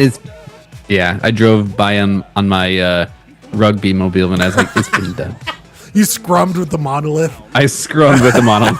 You threw the like, ball. I don't know what I'm doing, but we're scrumming. And then you look in the monolith, you're like, am I scrumming with myself? Because it's a mirror. Whoa, who is the scrummed and who is the scrummer? Ryan, are we getting, like, cool idea overdone? I mean, what do you think, Ryan? Where are you at with the monolith? It was taken away. I'm still down for a mysterious piece of. Is it really public art. hurting anything? You know what I mean? Like, is No. it like, Danny? What are your thoughts on the monolith? And by the way, Danny, your camera with the cat on it right now is so perfect. Oh my gosh, it's brilliant! I kind of love it. And you got the and little they won the Stanley cup, Cup and in the they- bottom. Keep going. So anyway, I'm for the monolith thing. It's I need to now move a little bit. There we go. I'm for it. I think it's fun. I think it's like it adds a little bit to people. Like it brings attention also to like public lands and like, hey, what's okay to do on our public lands? But also brings like maybe a little more attention to people going, oh, that's fun. I want to go. Oh, that's a cool area. Like this peak. Cool. That'd be a fun peak to hike. Why not? I know. It's a good point. I mean, Gerke, are you still with us? Are you there? Because you have a connection to a person who loves public lands. Do public lands people think this is good or bad? I think they mostly think it's bad. Because Just like free wheel of it's like not spray painting, but you are changing the environment kind of thing. Well, and with the one that happened here, it also drew like tens of thousands of people to it. A lot of these, How dumb are people, by the way? How many people just see this? What'd you say? My God. Right. Well, I mean, that's the thing. Like that place was always there before the monolith was. And so now it just attracts a bunch of people like flies. And they're not necessarily the most respectful people to the public land. So TikTok people aren't the best. Yeah, but I mean that said, I kind of like it on some level. Like it's weird and it's quirky, and that's what we celebrate in this show. Right, absolutely, 100%. It's on the verge, right, Gerke? Like, Danny, would you not think this is like 50% we like, 50% we hate? Yeah, it's a little 50-50. Like, I loved the one that happened in Utah. I loved that there was a mystery behind it. I love that, like, oh my God, this thing, it probably has been here for like 5 years and no one found it. Like, there's like something cool about that. And I kind of like that there's a society of people that are kind of like, let's make this a thing. I think it's fun. By the way, we did this with the treasure hunt early in Polyester Blend's history. But Ryan, are we like? I assume it's a group of idiots. I mean that in the most positive way, by the way, of people who meet. Like, should we not do something like this? It's just not as controversial, like more funny. Ryan, what do you think? Do we need to pick an object and a place? Ryan, give me your thoughts. Wait, are you saying that you want us to plant our own sort of mysterious? Yes, I'm writing it down now, object Ryan. It needs to be, first of all, object, location. Those are the two things. Dude, I think it'd be fun. I would say Santa take the letters from Taffy Town down, put them in the West Des somewhere. Okay. Now, first of all, Ryan, do you have Gerke? Do you have eyes on the Taffy Town?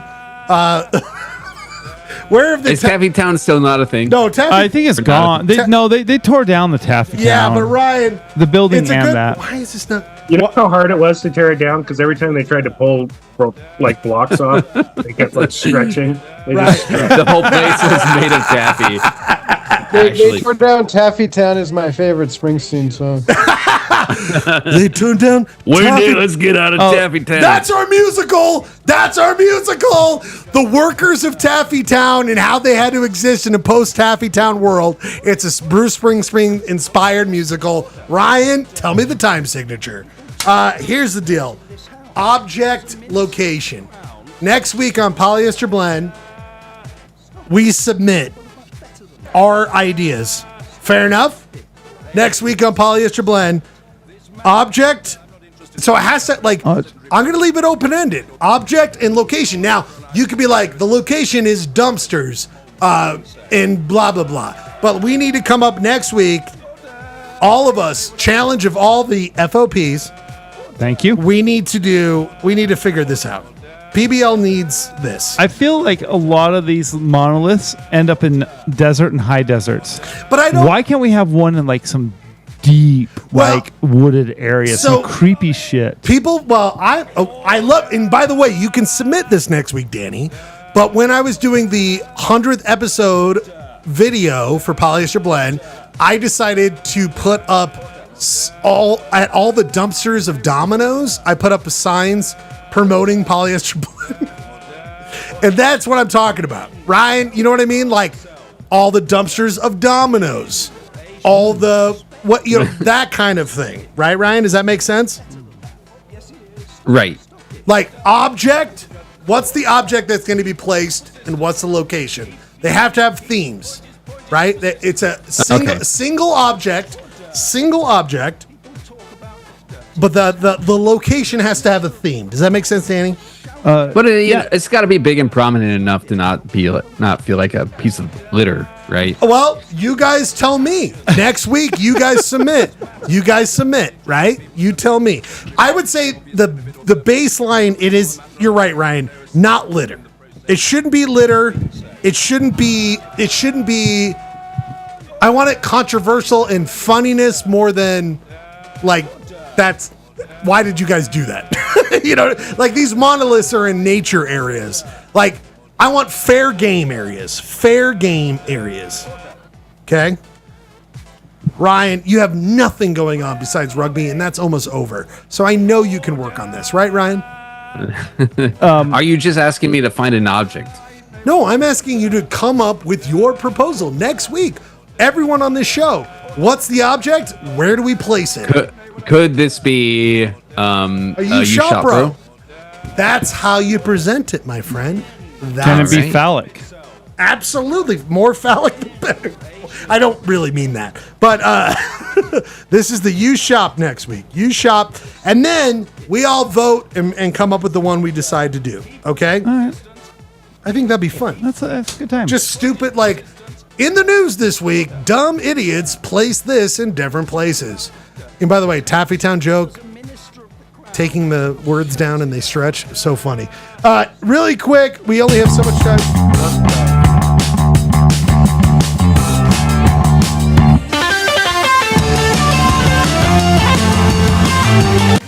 There's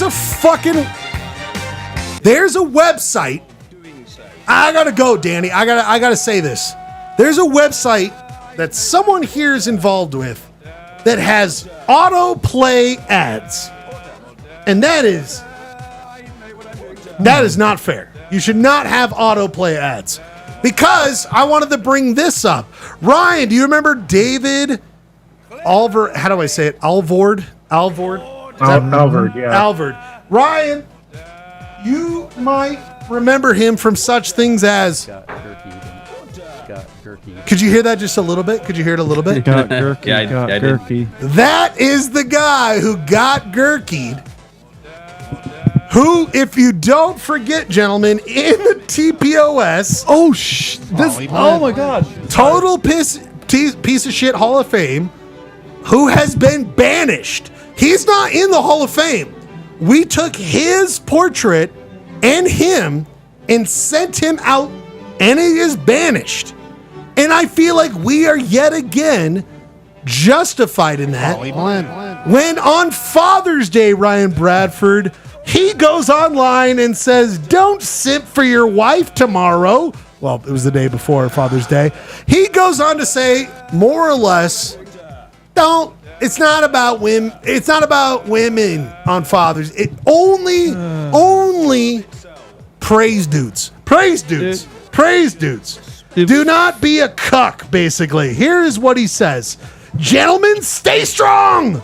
Do not praise your wife online tomorrow, the day before Father's Day. I never see women make it all about their husbands on Mother's Day, but I am a man all the time and do it on Father's Day. Don't simp for your wife. Mother's Day. Okay, go. You know what this is? This is what happened. This is the guy who's always like, why don't we have White History Month? There it is. Why don't There we it is. have That's straight exactly pride? it. That's exactly And then it's 100%. like Father's Day. There, it's his one. It's my one day. That's You better exactly not it. fucking say a nice thing about a woman on Father's Dude, Day. fuck this. I mean, this as a husband, as a father, and as someone that tries so hard to make sure my wife is appreciated on Mother's Day and these other things, the amount of effort, no matter how hard I put it in, and like as no matter how hard I try to do things, is a fraction of what she does for me and my kids.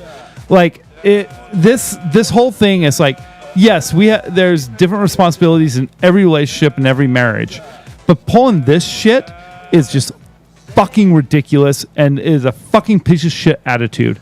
Like, and I say it's like I try so hard to do things right. Right. But my Danny, wife will do it 10 times better no matter what. Well, Like, it just is what it is. let's just think about how emotionally fragile you are, where you can't let one day happen where you don't make it about you.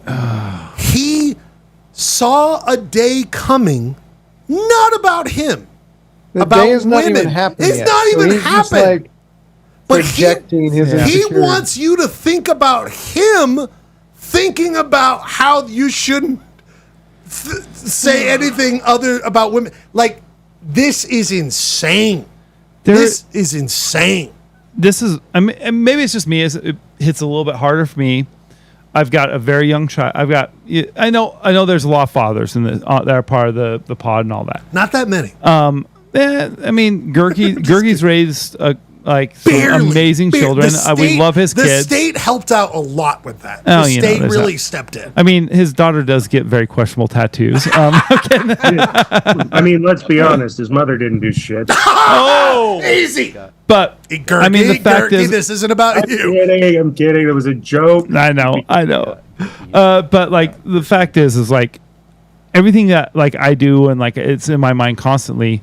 Like I always feel like I fall short compared to what my wife pulls on that end. And it's like, and she does so many thoughtful things where I'm like, holy shit. And I try so hard to be like, I need to mimic this. And I can't. Well, like there's something about like a lot of like people's relationship. And if you need to have that recognition of like your life, you're not doing enough for your wife and kids to start off with. Like, Amen. It's just like, yeah. Well, let's think about it this way. Mic drop. No. Tomorrow's my birthday. And if anyone says anything about anyone else on my birthday, I'm going to be pissed. It's my party. I can cry if I want to type mentality. Just like also how gross of a feeling to have where it's like, let's be clear on who needs to be congratulated. Get the I hate my birthday because I hate not thinking about the people I love. I'm not trying to be better. I'm just saying, get the fuck out of here with that shit. The thing is, like, we didn't get to see it tonight, but whenever an MVP, like somebody holds an MVP trophy, right? They're like, I couldn't have done it without my team, right? That's it. It's an acknowledgement that, like, I am getting the recognition, but it's about the teamwork, right? How would it be married to that guy? That's what I keep thinking about, Gurky. I'm so glad. Is he the Ricky Henderson? She gets up in the morning and is like flipping through her social medias, and then all of a sudden it's like, oh, don't tell your wife she does a good job. She's supposed to shut up and do it. I'm so glad you said that because I couldn't imagine saying that with having a partner where you are taking a public stance that in no way, shape, or form the next day I will acknowledge my partner as being significant in my life. Get the fuck out of here. That is gross and fuck you. That is why, as we say on Polyester Blend, banished. Not even in the Hall of Fame. Banished. Speaking of banished, we must get to this really quick, Gurkley. Gurkley? Oh, God. Gurkley. I got my Gurkleys. Let's get Gurkleyed. I will say this one in a rising star in the Total Piece of Shit Hall of Fame, where she is basically should be there and is so close to being a part of this. Utah Representative Birkland, is that right, Gurky? Birkland? Birkland, yeah. Birkland says unnatural hormone concoctions may led to this St. George area murders. Ryan, you're not in Utah. I know that we have to explain some of these things. Sadly, there was a murder in the St. George area in which a person who had transitioned not too long ago had killed their parents, and it was tragic. It was just a horrible thing. Well, this person, who's also been the leading voice in the trans bathroom bill, is that right, Gerke? Explain if am I wrong? Yeah. I mean, she sponsored the anti-trans sports bill and the bathroom bill. Yeah. So this is the person behind that.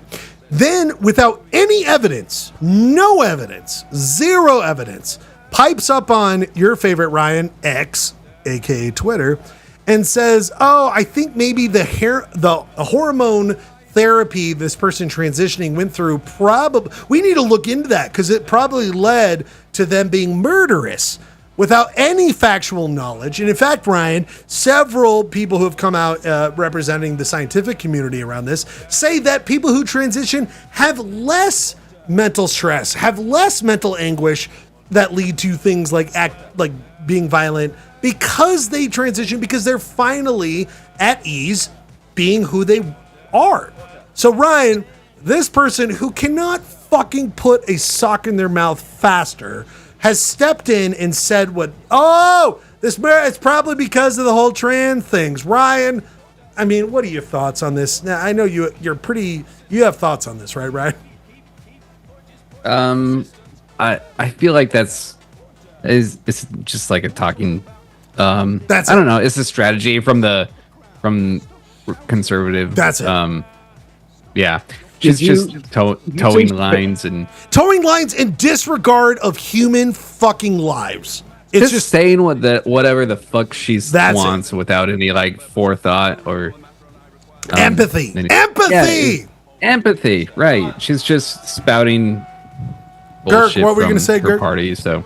Oh, I thought he's called her a talking horse. I think he said talking point. I thought he said talking. I think she's just a talking horse. She's a horse. I find this just super insensitive to like the families and victims right now. Yes! I think right now this is not a time for politics, and they need our thoughts and prayers. Right.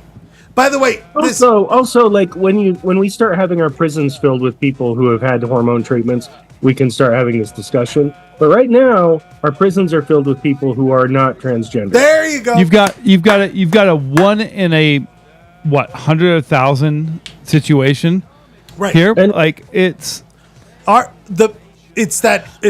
boogeyman, and I don't mean any gender. I'm just saying this idea of a thing that'll hurt you in your closet that doesn't fucking exist and has always their subject matter has been the marginalized, trans, LGBTQ, the entire spectrum, minorities. They're always going after something that is not normal, rather than the fact that the society that they all perpetuate might create the same thing. So it's just gross. Ordah, get the fuck out of here. Ordah. And last thing out of the there's things that like Point of Order is supposed to be a place where we talk about the things that are going on that we should be aware of that are going on in this state that are gross.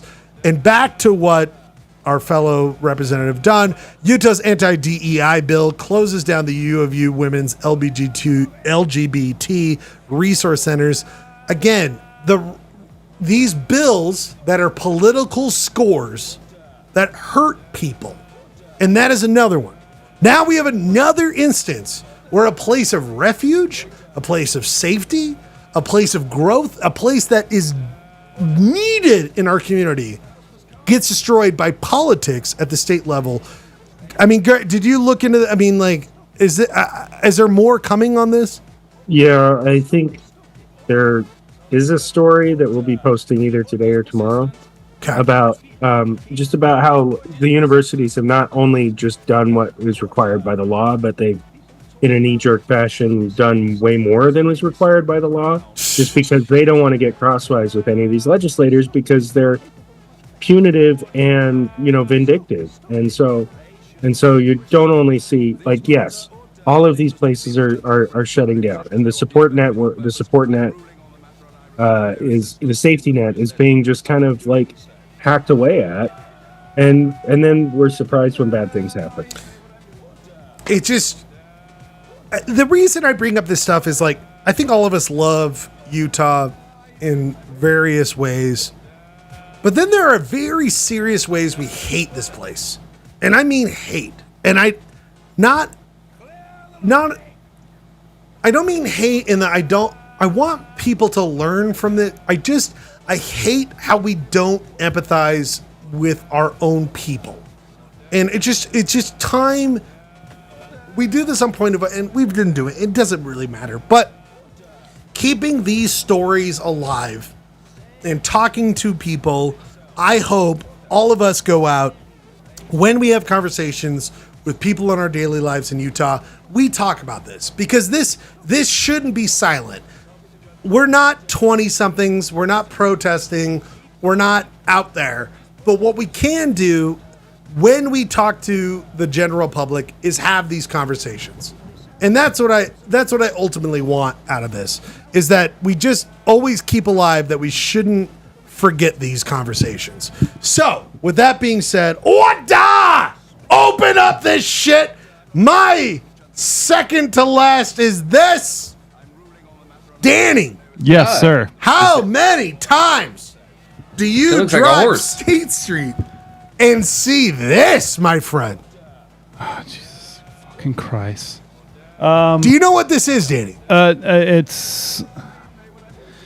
Listen. No, I'll tell you what it is before you go on a diatribe. I've dated a horse girl before. I've dated a horse before. Wait. I mean, I didn't go that far, but now, yeah. Danny, before you go on this diatribe, be careful. This is the Pony Express re-ride. Oh, no way. That's awesome. Yes. So every year, I fucking love that now. A guy I know who does a job with permits, so not me or anything. Yeah. Someone else. The permit guy in Salt Lake that none of us know who is. But someone who does this. This has been going on well before my time. Jesus, Danny. I think he's pretty bad at his job, because she should at least have like an escort. By the way, I heard from this friend, if you look at the ordinance of Salt Lake City, beyond not remember when we were younger, everyone, there was the we would see remember when we were younger and there's horses in the street constantly? No, but remember the stagecoach, like you could get a ride in a horse in a stagecoach. Oh, they did it around Temple Square. Yes. Until one got collapsed or hit by a car, and everyone's like, this is fucked up. Yes, so there is an ordinance now that you can't have a horse-drawn carriage business in Salt Lake. What's more funny to me, I talked to this guy who worked on this thing. There is no ordinance in the city of Salt Lake that you can't ride a horse on a street. So no. Sorry. Go. I don't mean to interrupt. I'm sorry. All I was going to say is that this is, according to the ordinances of Salt Lake, completely legal. So I say, Ordah, more horses downtown. Gurky, no businesses, but ride your horse. Gurk, when are you going to get a horse and ride it around downtown? I'm just curious, does this also apply to donkeys? Ooh. There is no, you ride it, you own it. Meaning, I don't think there's any mule, donkey, horse, Ryan. Are there any ordinances of things that you can't ride? That's a great question. That's a great question. I think probably ATVs. I mean, honestly, oh yeah, Moab has the situation. We that's a whole other thing. I think you have to have Utah. Could you ride a golf cart around in Salt Lake? Not on the road. I think, Ryan, there are motor vehicles have more ordinances than animals, because at a certain point, Ryan, the motor vehicle took over and like forget horses, forget them. Like, and they just didn't stop. And I think there was like a nostalgia, like let them go, let them go. You know, it is Utah. Yeah, it is Utah. It is where our good. So the girl before I met my wife, one of the girls I dated actually my wife, but not her. But the girl I dated before that actually did own a horse. Still owns it, from what I know. Quick poll before you go on. Everyone else, how many girlfriends have you guys had that owned a horse? Gurky? 0. Oh, Jeremy's a 0. Ryan? I'm not Gurky. I think 0. Yeah, 0 for me. Go ahead. Sorry, I just had to. Anyway, where she kept it was kind of, I don't know. It's kind of towards the airport, just north of like Rose Park. Uh-huh. And there's a lot of. And the crazy thing is that when we'd go on rides, she's like, "Oh yeah, you can use my friend's horse." And we'd go on rides.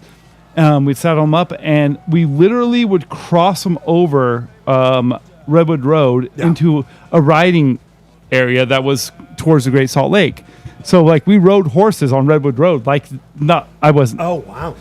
Not like I'm a good horse rider. I don't know half the shit about it, but like I did take a horse across a highway basically. And then we went and rode him around like the Great Salt Lake area, which was really cool. Sounds really fun. It was really cool. And we did, and it was kind of like one of a regular thing we did weekly and all that. But on the other hand, weekly? Well, she had a horse. She had to take care of it. Is this you, Danny, right here? Once you've sunk all the money into the horse, but I'm going to tell you one thing. Don't date a horse girl. Just don't. Easy. That's your experience. A lot of us here, or a lot of us. Was she always comparing your dick to the horse's dick? Is that Ryan? I think that's what we're all thinking. I thought Ryan. Oh my god, Ryan. Listen. He kept making Sorry, I watched Freddie got fingered today, and there's like I have a question for you before we move on from the horse thing. That apparently we're going to a very cheerful subject. So talk to your buddy, because I'm curious. Like, if I have a mule or a horse or a donkey, and the mule or horse or donkey where I take a poop on the road. Oh no! That actually, I'm so glad you brought that up. I talked to my friend about this. That is the only way that you could be cited. Is that the writing of is not a problem. It's the excrement going down a storm drain. You know why I know that? Because my friend told me about when he first started his job. The circus was still a thing. You remember the fucking circus, you guys? And I went to the circus this year. With animals? They only had dogs. Well, in 2015, 2016, Ringling Brothers, they would have animals and they would stage them on 100 South, and it turns out animals shit and piss all the time. And there was a major concern from the Public Utilities Department that there was too much excrement and piss going down our storm drains. So were they just sweeping it into the storm drain, like it's like an 1800s street, like an 1800s, like a 1800s chimney sweep, Ryan. Like I'm thinking of a little Dickensian kid, like right. Oh, governor just covered in shit with the top hat. The top hat with the top part. The top part open up like a can today. Like a can. I wish I was a chimney sweep. We got all the shit. I can buy myself a PBR at the W Lounge. Every time I shut down the shit down the storm drain, I get to go to the W, my friend. That's my accent for that. But Ryan, you're right. And Gurky, you're right. It turns out the excrement is the thing that would get you caught. But if you watch a lot of these things, they have little bags for these animals. You put them around their ass and they capture the shit. As long as you're doing that, Gurk, I think you're good. I think you're good. I think that's what myself a bag next time I ride a horse. Yeah. I think those horse and carriage tours in Central Park, like all those horses have ass bags. They do, yes. Oh my God. If you look at any city throughout the world that has horses, like they will have the ass bagger. By the way, is that what it's officially called now? PB, can we go to Zazzle and get the PBL? Yeah, oh my God, is there an ass bag option? PBL ass bag? Dazzle your own ass bag. Bedazzled. What can we? PBL Zazzle ass bag bedazzled. It looks like a pair of True Religion jeans. Oh my god! So people, the next thing from Polyester Blend will be the PBL ass bag bedazzled, Ryan. It's on the card. It must be real. Last thing, and I do bring it up because I thought this on Reddit from Bright Ices. I don't know this person, but they just said Bruce Bistain. This is the final point of order. Bastion. Thank you. Was an SLC legend for a while and maybe still today. He generously used his WP earnings to fund most of independent nonprofits in the Valley, especially organizations supporting LGBTQ youth and adults. By all accounts, he was just a really good dude who knew how to make SLC proud. Condolences to his husband, kids, and he will be missed, not forgotten. It just, I don't know him personally, Girk, but I don't know. I did not know the word perfect inventor lived in Utah. Yeah, he made a whole bunch of money, but man, he spread it around like just ultimately good dude or money good dude or money bad dude. I honestly never met the guy, so I can't really say, but like he was putting in the symphony and the arts and yes, absolutely 100% in the LGBTQ movement. Probably one of the biggest donors to Democratic politics in the state for a long time. And from what I was told, was just kind of a pretty down-to-earth guy who realized like it would be interesting to, and I don't want to go too far off the rails here. Right, no. But to set him next to Ryan Smith, who's a guy who kind of has followed the same course in life. Right. But Ryan is now tripling down on it with a hockey team, whereas Bruce just put it back into the community. Yeah, Ryan's making money. This guy seems to have put it back. But again, don't know him personally. What a nice note. I hope it's true. I hope, it's that thing, Gerke, it's like, I don't know this person. Someone might say otherwise. There might be thoughts otherwise. All I will say is that is a nice sentiment. If that is true, I hope to acknowledge this person and sad that they're gone. The same thing with our the fallen Bees announcer, Jeremy. I think you pointed this out to me. That's horrible. Yeah, it's just brutal. The guy just barely retired. He was going off. It just that kind of, and I also think, frankly, is a great reminder of traffic laws, of pedestrian ways, because I think you and I go that way a lot. Yeah, Danny, we do. And it just, first of all, forget just policies. We should figure that out. But just a sad loss of life and just unnecessary. And at least it wasn't hit by a horse. Well, you don't know that.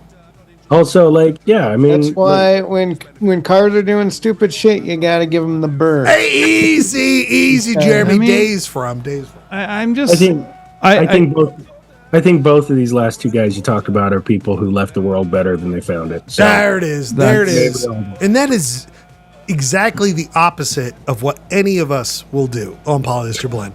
All of us are the deep in debt from Scum of the earth. Scum of the earth, but we just say we miss you all, and we must acknowledge that has been Polyester Blend's point of order. We do this, everybody. We do this. Ryan, you there? I'm here. You know what you got coming up next, right? I know. After Ryan's Comics Corner, we must rank the top 5 manly bands. We have a whole spreadsheet going. We are going to find that out tonight. If we have time, Wiki games will happen. I will say thank you, Gerke. I knew not to bet on Edmonton because that would have been too good of a story. So thank you for the $10 that I just got. I'm going to play one song. You know what it is? I did do Cups, Ryan. I'm going against Cups. It's a 3-minute and 10-second song. If you guys have ever seen the movie Slaps... Just play Miami. Just play Miami by Will Smith. Ooh. I'm not opposed to that, Ryan. But what I'm going to play right now... No, is the song from Slapshot. Ryan, I think you would enjoy Slapshot if you never watched it. It is Get Right Back Where You Started From, right back from where you started from. It is the theme song for Winning, and it has become a Canadian anthem. And I love this song, and I think it's only appropriate for when a Stanley Cup is awarded. 3 minutes and 10 seconds. We come back with Ryan's Comics Corners. Ryan's, that's plural. There are going to be 2 times of them. We'll be right back. Thanks. I'm listening to the fucking song. We'll be right back. 3 minutes, 10 seconds. The rest of Polyester Blend. Thanks for being here. Ordah. Alright, and it's coming on. We gotta get right back to where we started from. Love is good. Love can be strong. We gotta get right back to where we started from.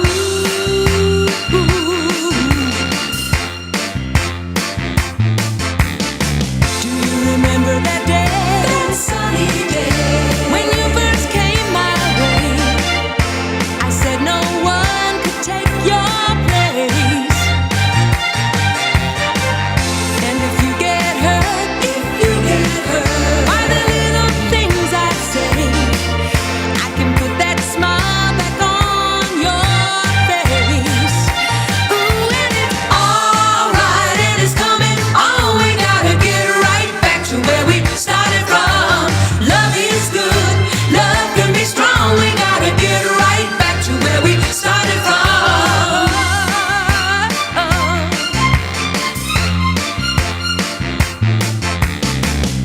A love like ours can never fade away. You know it's only just begun.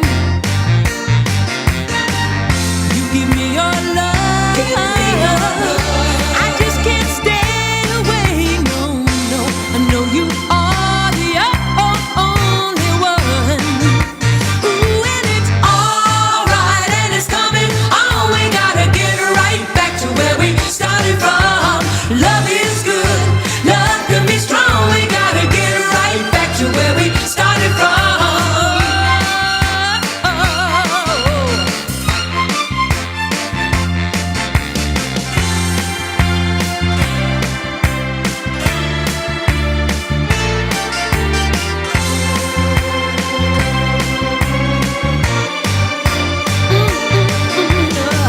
You give me your love. I just can't stay away. No, no. I know you are the only one. Ooh, and it's alright, and it's coming on. We gotta get right back to where we started from. Love is good. Love can be strong. We gotta get right back to where we started from. Alright, and it's coming on. We gotta get right back to where we started from. Love is good. Love can be strong. We gotta get right back to where we started from. Alright, and it's coming on. We gotta get right back to where we started from. Love is good. Love can be strong.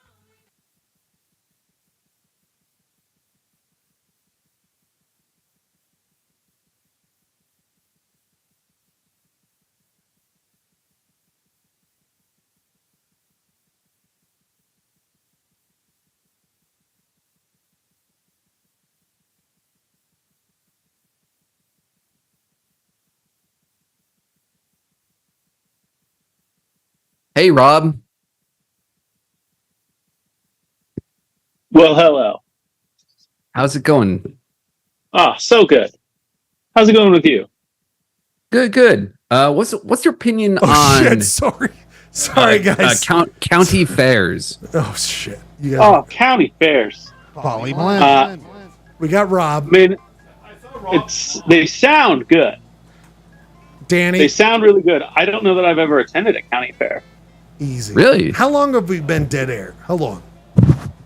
That was a good 30 seconds, I think. All right, we're fine. Yeah, we'll give it 30 seconds. So the host tonight, Stanley Cup. I know we did. We were celebrating just like the. Oh, beautiful! But we didn't win the Stanley Cup. No, But it's the purpose Wait, of wait, like. Danny, hold that right. Don't move. Don't move. Hold that up. So, Ryan, everyone, right out of that tiny little cup, We took a little shot, Ryan. Look at that. We took a little shot. You. We took a little shot. What are you What are you drinking? It was absinthe. So it was absinthe. Yeah, no, tequila. It was Could you imagine Danny? They're like, motor oil. Wormwort. We're doing. No, It was Pennzoil for the Oilers. Rest in peace. Ryan, you saw the history of Polyester Blend in the Schledio. Of course, KTRD Sports had done a watch along well before we did it tonight in the sports inside of the Schledio. But isn't it fun to see what we could do with live stuff? I mean, we were learning. They'll be different. We'll figure it out.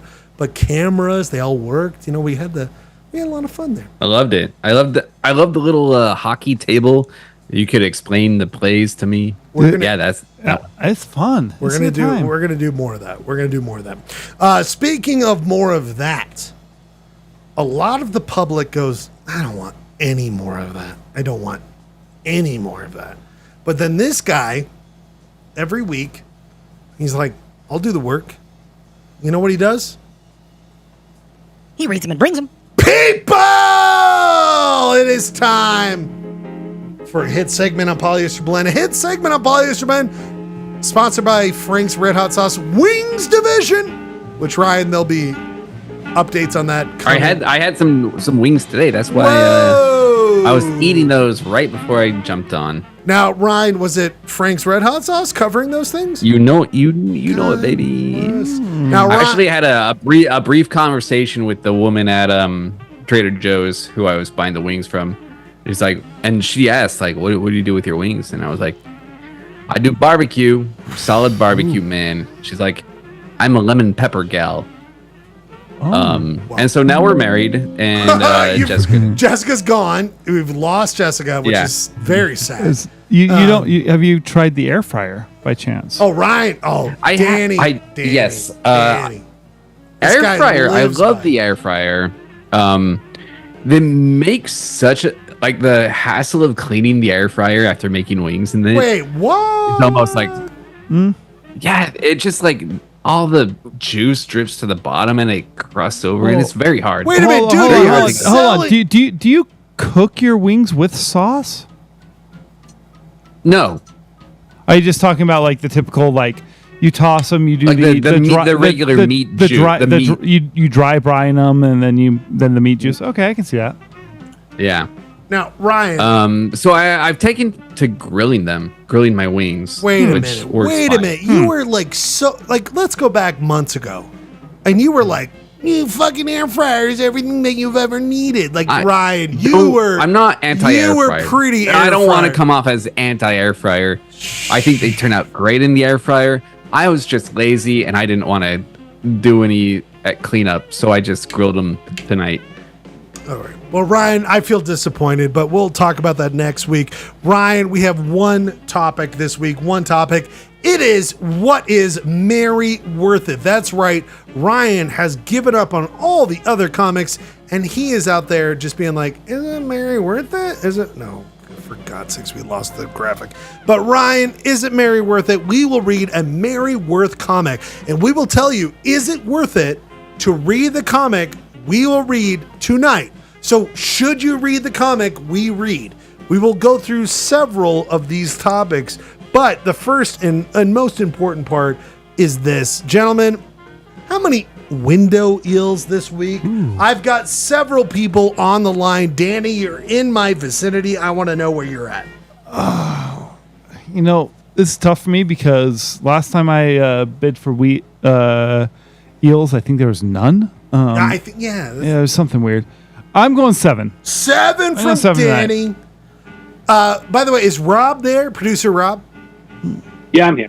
Now, Rob, one of the greatest moments on Polyester Blend was 2 weeks ago when you performed the Rob Dishes Cam, where you left your camera on at your house with a clock so we knew where it was. Yeah. One of the greatest things ever to happen to Polyester Blend.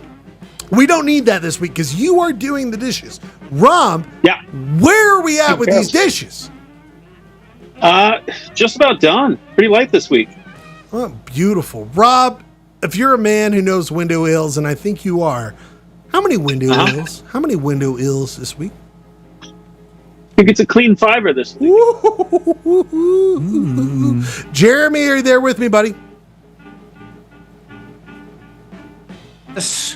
I'm going to say 6. Sorry, I'm trying to plug in my laptop. Jeremy's like, I'm passing out on the floor. I'll get you. Gurk. Hey, guys. It's going to be 6 today. Gurky, how many window wheels? I went way too high last week, so I'm going to go 4. 4. Ryan Schlegel goes with 1. I'm going to go with 1. Now, let's see what happens here. We must see the Merryworth of this week. Ryan! I'm off. I'm off already. Ryan, no, this is take it over. Take it over, Ryan. We got. So for some reason, Comics Corner. Yeah, well, we got 3. We got 1 on the 4th panel, and there might be a questionable 5th. I think if you want to scroll if down. I'm gonna hard line, hard line right there. Do you see that, Danny? I think that's. I'm going to go. I think that we went through this like months ago. I think it's a no. I need everyone to chime in right now. Jeremy, is that a yes or no? I'm going to say yes on that one. Rob, is that a yes or no? Rob, you're muted. Fucking Rob. Rob is muted. So he's a no. No from Rob. Gurky, I love how he's just like diving into this. It seemed like Rob gave a very detailed explanation of his opinion, and we all missed it. That's Rob. I'm not just saying this because I picked 4, but I don't see a top and bottom. I just think top and bottom. Ryan, you're the final vote. You are Ryan's Comics Corner. Is that a Neil? I'm gonna say no. No, it's a no. Ooh. Robert Gurky with 4 on the dot. Robert Gurky, you got this week's How Many Window Eels? How many window eels? Ryan, take it away. All right. So we got an opening quote from Ralph Waldo Emerson. If anybody needs to find Waldo, where's Waldo? He's right here in the Merryworth first panel. It is a blessing of old friends that you can afford to be stupid with them, by Ralph Waldo Emerson. Now, he's a figure, right, Ryan? Like a prominent literature? Yeah, I mean, I know he is. I just don't know. Oh, now, Ryan, you're saying you haven't read a lot of Ralph? I mean, I've read a lot of Waldo. I've found Waldo many times. as the Wizard. Did you find a lot of Ralph though when you were doing like you never found? Now Ryan, this guy was like everything I've done will be down to when Ryan's Comics Corner happens, and I can't wait for this to be a thing. Well, Leaky Lee last week, and then Ralph Waldo back to back company. Back-to-back giants of the written word. Ryan, go ahead and explain this. We're seeing a lot of the same imagery. Yeah, if you remember correctly,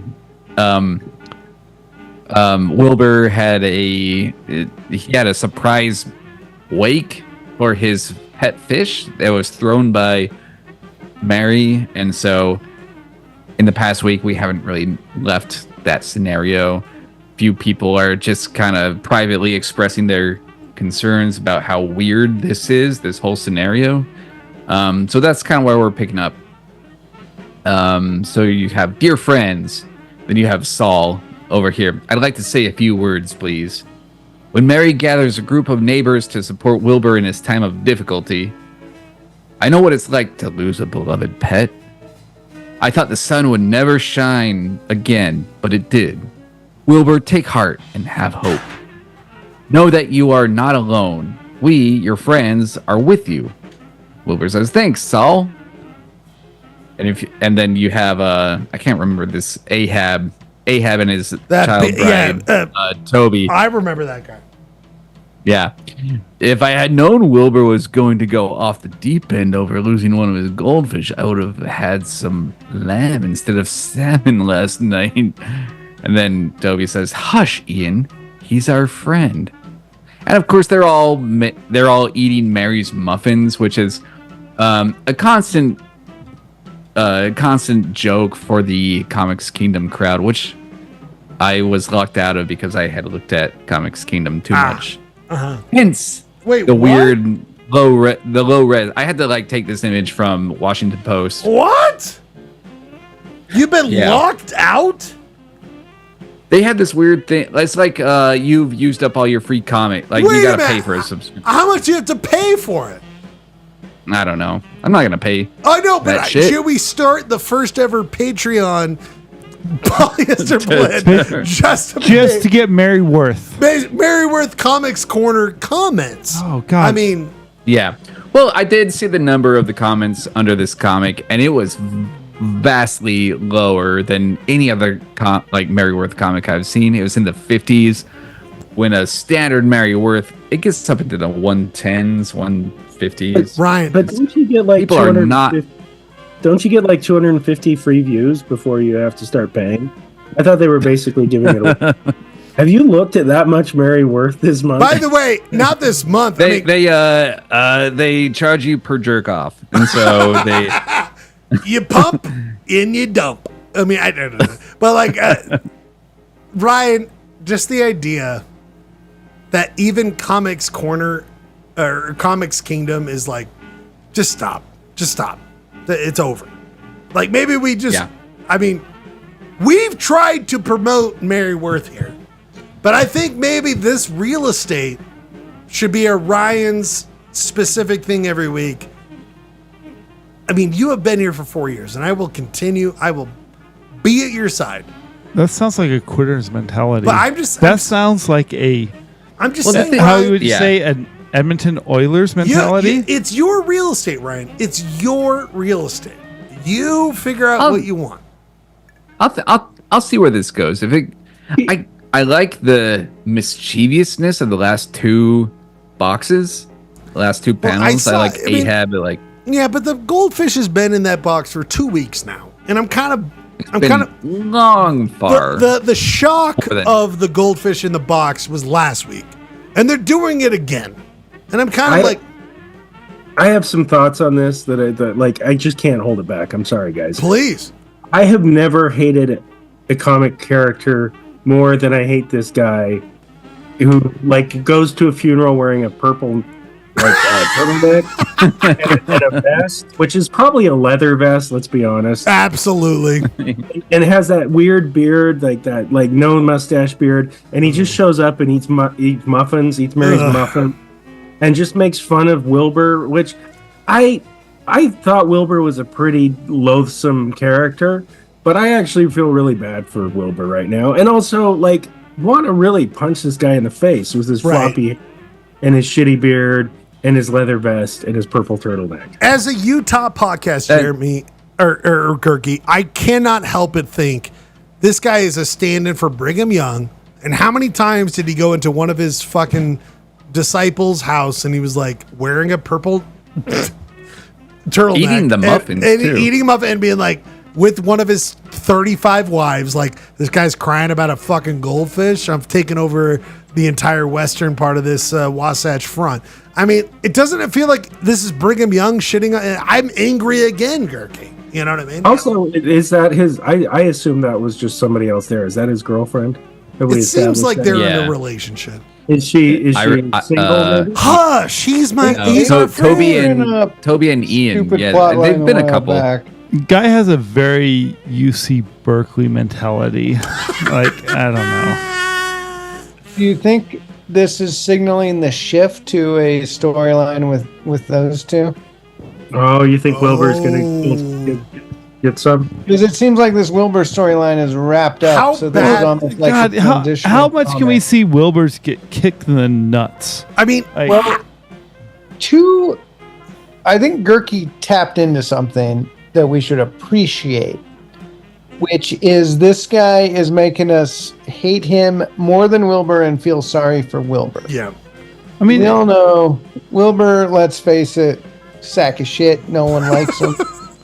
Just miserable human being. I mean, he's making us all be like, man, that guy's a fucking dick. Is Wilbur the bad? They're like playing us like fiddles. They're like, we found a new guy for you. This is gonna fucking be muffin stealing. Can I feel that Wilbur is like kind of George Costanza? He doesn't even care about what Wilbur's kind of George Costanza. He's a George Costanza. Like, it's not like he's bad. He's just fucking oblivious. But Wilbur's finally. I think what Jeremy's saying is Wilbur is going to get some karmic payback here, where he is going to something good is going to happen to Wilbur in the midst of all this misery because of purple turtleneck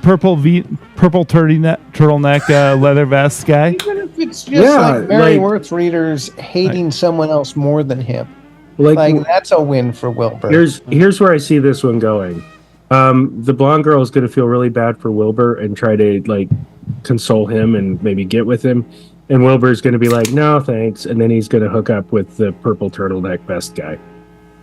And that's where this is going solid prediction, Kirky. I love it. I've actually seen next week's. I think she is going to hook up with Wilbur. This fucker over here. All right. We need to get... She has bad taste in men, as we're seeing right here. I think she's going to hook up with Wilbur, then realize, oh my God, this guy sucks too. All right. And then have like a crisis. We have to get to it this week. We have to get to it. Danny, you're in the Schledio. Thumbs up, thumbs down. Is this worth the people's time to read this? Sorry, I fell asleep. No. No, it's I'm just a fan of Mary Worth, but yeah, it's worth it. Gurky sold me on the worth it. Oh. Like, I was saying no until Gurky like really like broke down this like asshole in a purple turtleneck. That's a worth it from Danny. Jeremy, is it worth it or not? If we end up with a really juicy like douchebag in a turtleneck story, I might reverse my vote. But based on the merits of what we've got, I'm going to say not worth it, because we've only got 2 panels setting up the new story. Everything else is just some classic Mary Worth retread. Agreed. Rob, where you at? Worth it or not? Or meh? You know, where you're like, I don't care. I like Sal, and he's the only one who's pulling his weight here. I fucking hate this Ian guy. He sucks, but it does not make me like. It doesn't make me care anymore. I can't. I will not. So you're thumbs down. No, I'm for it. You're for it. Oh, sorry. I like the feeling of conflict. Well, I hate that guy, but I still don't know still really like that guy. So but then you're I for it. I have a hero in there. So we got 2 for it's, 1 against. Gurky, where are we at? I mean, I think to Mary Worth's credit here, they may have created the most loathsome character in all of literature in history in the purple turtleneck. I agree. Leather vest. Agreed. That said, until I see him get disemboweled, that's a thumbs down. Like the great Roman Colosseum. I just rewatched Gladiator. Not a bad movie. Thumbs down. So we are tied 2-2. I'm going to say thumbs down. Thumbs down. Ryan, you are the ultimate authority of Ryan's Comics Corner. Mary Worth it. What do you think, Ryan? You're the final vote, and you are the only vote. No, I do like what Gurky brought to the table and that analysis. I think it's very insightful. I think I'm gonna say thumbs down. There's just has not been enough change from the last week. I agree. Really They're recycling. Make me care. Yeah, recycling. Yeah. Let's do this, gentlemen. I'm going to go to. I'm pulling an. So if you're watching, don't read that thing that we just spent 20 minutes discussing. Are you going to call a friend? No, I'm not going to call a friend. Here's what we're going to do. We're going to go to this. Hey, hold on. I just pulled up the comic on, blew it up real big. I think there's a 5th window wheel. No! that we didn't No see before. appeals. No appeals. It's too late. We've moved on. No appeals. Oh, I see 5. I see 5. Top left window, but That's it's on 3. the very far right side. Rob's right. There's just the sliver. Rob's right. Yep, there's Rob's 5. right. Robert Nielsen, you are this week's winner of how many window eels? Now, Rob, why is that drink you're drinking so pink? It's pink lemonade. Oh, what a sweet boy. What's in your pink lemonade? He reads them and brings them. Pink and lemonade. Ryan, everyone here, last week we talked about this very thing. We talked about manly bands. Do you guys remember this? Remember manly bands? Oh, we did. So guess what? This week I thought it was only fair to go through all of them. And this week we will decide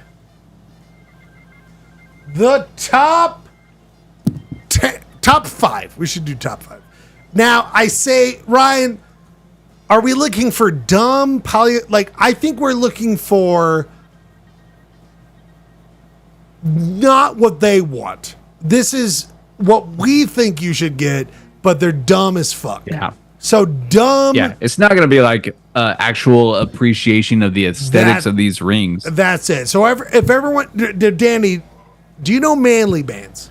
Yeah, I guess it's a So it's a Danny, thing where dudes wear a silicone. I was rings. blown away last week when I was driving home from Las Vegas that I saw this billboard for this.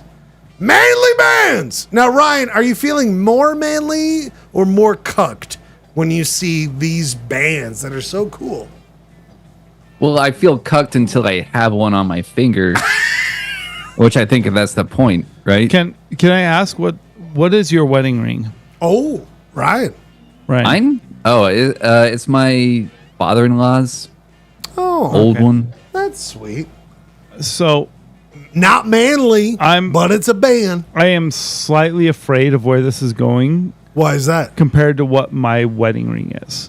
Well, did you get one from Manly Bands? No, it wasn't Manly Bands, but I feel that the Manly Bands is probably going to take a lot of the theme of what my wedding ring is. I can't wait. Danny, save that for later. Yeah. We can't wait. Everyone, what I have devised here tonight is we must rank. I have come up with 18. I'll go one by one. We'll be quick, but we must rank them off of what I've got. Here's what... Polyester Blend does something, we always do it quick. So. Well, we always do it quick. Really? There are 18 of them. Really quick, the first one. Well, we can all agree the Rock Crawler is number 1, right? Well, The hold on. Easy. I've also asked friends like Ryan Bradford and Robert Nielsen to chime in on what they think. But I wanted to start with this, and then Ryan and Robert, you and Rob, you tell me what you think otherwise. First up, the Roswell, gentlemen. The Roswell. Dude, it glows. Ryan, do you ever want a ring that glows on the inside, not the outside? I don't understand that. It's on your finger and it glows. Ryan, where would you rank this out of the 18? Where would you put this? I would put that. I'd put that in 15. 15? All right, well, we got to do this. Okay, Ryan, anyone else want to fight for the Roswell? Gurky? I mean, I think the only reason you want it to glow on the inside is so when you take it off and put it on the nightstand when you're in a hotel. You know, oh yeah, good point. But we all put that as number 1 Wait, what? after Gurky's. No, just kidding. So we're putting, I think it should be a little bit higher. I think. so let's put the Roswell at 9. We'll put the Roswell at 9 right now. We're just, gentlemen, we just started. Once again, your methodology for these competitions. No, we're not. This isn't a competition. This is group thought, Gurky. This is group thought. Gurky, this is fucking art and stop. But okay, so let's put the Roswell. Let's put the Roswell at 7. No, and so now we can gauge whether each ring is better or worse than the Roswell. Because then we can move it up or move it down as needed. Oh, that's a good way. I still feel that the Roswell is a piece of shit. Next one, Ryan Bradford, you and I might have to experience this very soon, my friend. Very soon. We are talking about the DJ. The DJ Oh, coming love in. it. I think that's above. Well, the coming Roswell. in at 182. I mean, the Roswell has the textured, like wavy. No, skin. no, It's got the glow in the gentlemen. dark. I'm saying it should be below. I'm going to implement this. I'm going to implement this right now. Is that I need to read. I need to read the description of the ring. Because why would you guys know what the fuck I'm talking about unless I read the description of the ring? So, did you read the description of the Roswell? Well, not that one, but I will read more. So here's the deal, gentlemen. Well, I should read the Roswell, but I'll do this one next. Oh no, let's revisit the Roswell at the end. Yes, that's a good point. That's a good point. Once. Gentlemen, this is the DJ. The DJ, $182, 237 reviews, and they're all 5-star. Here's what we got. You like loud music, big crowds, and getting down. You don't arrive to the party, you are the party. And you make sure that everyone around you is having a good time. This ring is dropping the beat. Wait for it. Wait for it now. Can all these be like 17, 18? I don't know where the ranking drops I love to. Utah. I love Utah. So where does the DJ go, gentlemen? The DJ, we have 18 slots. Where does the DJ go? You know, I didn't like it much to begin with, and after the description, I like it less. I'm gonna put it at 15. 15. We're doing 15 for the DJ. Next one. This is one of my favorites, gentlemen. This is one of my favorites. no one argued with me. I was like, No, we all agreed. It is a POS. No, it sounds 100% right. The next one, the storyteller, gentlemen. The storyteller. Let's read this description. Life's never boring when you put your loony spin on it. Your tales make your friend jump out of their seats, shed tears, and laugh until they pee their pantaloons. Pantaloons, gentlemen. Okay. And they're all in one sitting. You're going to need this novel ring. Ryan, you're a storyteller. $182, 75 plus reviews. I'm going to put that above the Roswell just because of the description. And it costs $182 for Blink 182. So we're putting the storyteller at 6. 6 is the storyteller. I feel it could probably be a little bit higher by the It's look. It's actually not like that bad of a looking ring. No, it really It's isn't. actually kind of a cool looking ring. Like You the fucking description took it dorks! down a little You bit. fucking dorks! You fucking storyteller! I feel agree. I feel betrayed by all my friends. All my friends. The storyteller. It's not garish. It's not like it doesn't have a stupid gimmick like Does it glowing glow? in the dark. You fucking piece of shit, Ryan. You sit around a bar and your friend goes, "Cool ring. What's it called?" And they go, and you go, "It's the storyteller." Ryan, fuck you. Typical When you're conversation. just sitting in a bar and you see somebody's ring and you ask them what it's called. Hey, what's that ring Fuck called? you, Rob. Fuck you. You don't think they'd ask what the texture is? Like, what is the texture? Rob, say you have that to anywhere? sit at home when you go to bed and someone goes, "Cool ring," and you never once say, "It's the storyteller." The textures, it doesn't It's fucking the matter. Storyteller. You know that deep in within your bones. I would put that deep in my soul and I would take it to my grave. And don't worry about the texture. The fact of the matter is you're wearing a fucking ring for under $200. I mean, Okay, seriously. all right, calm down, Danny.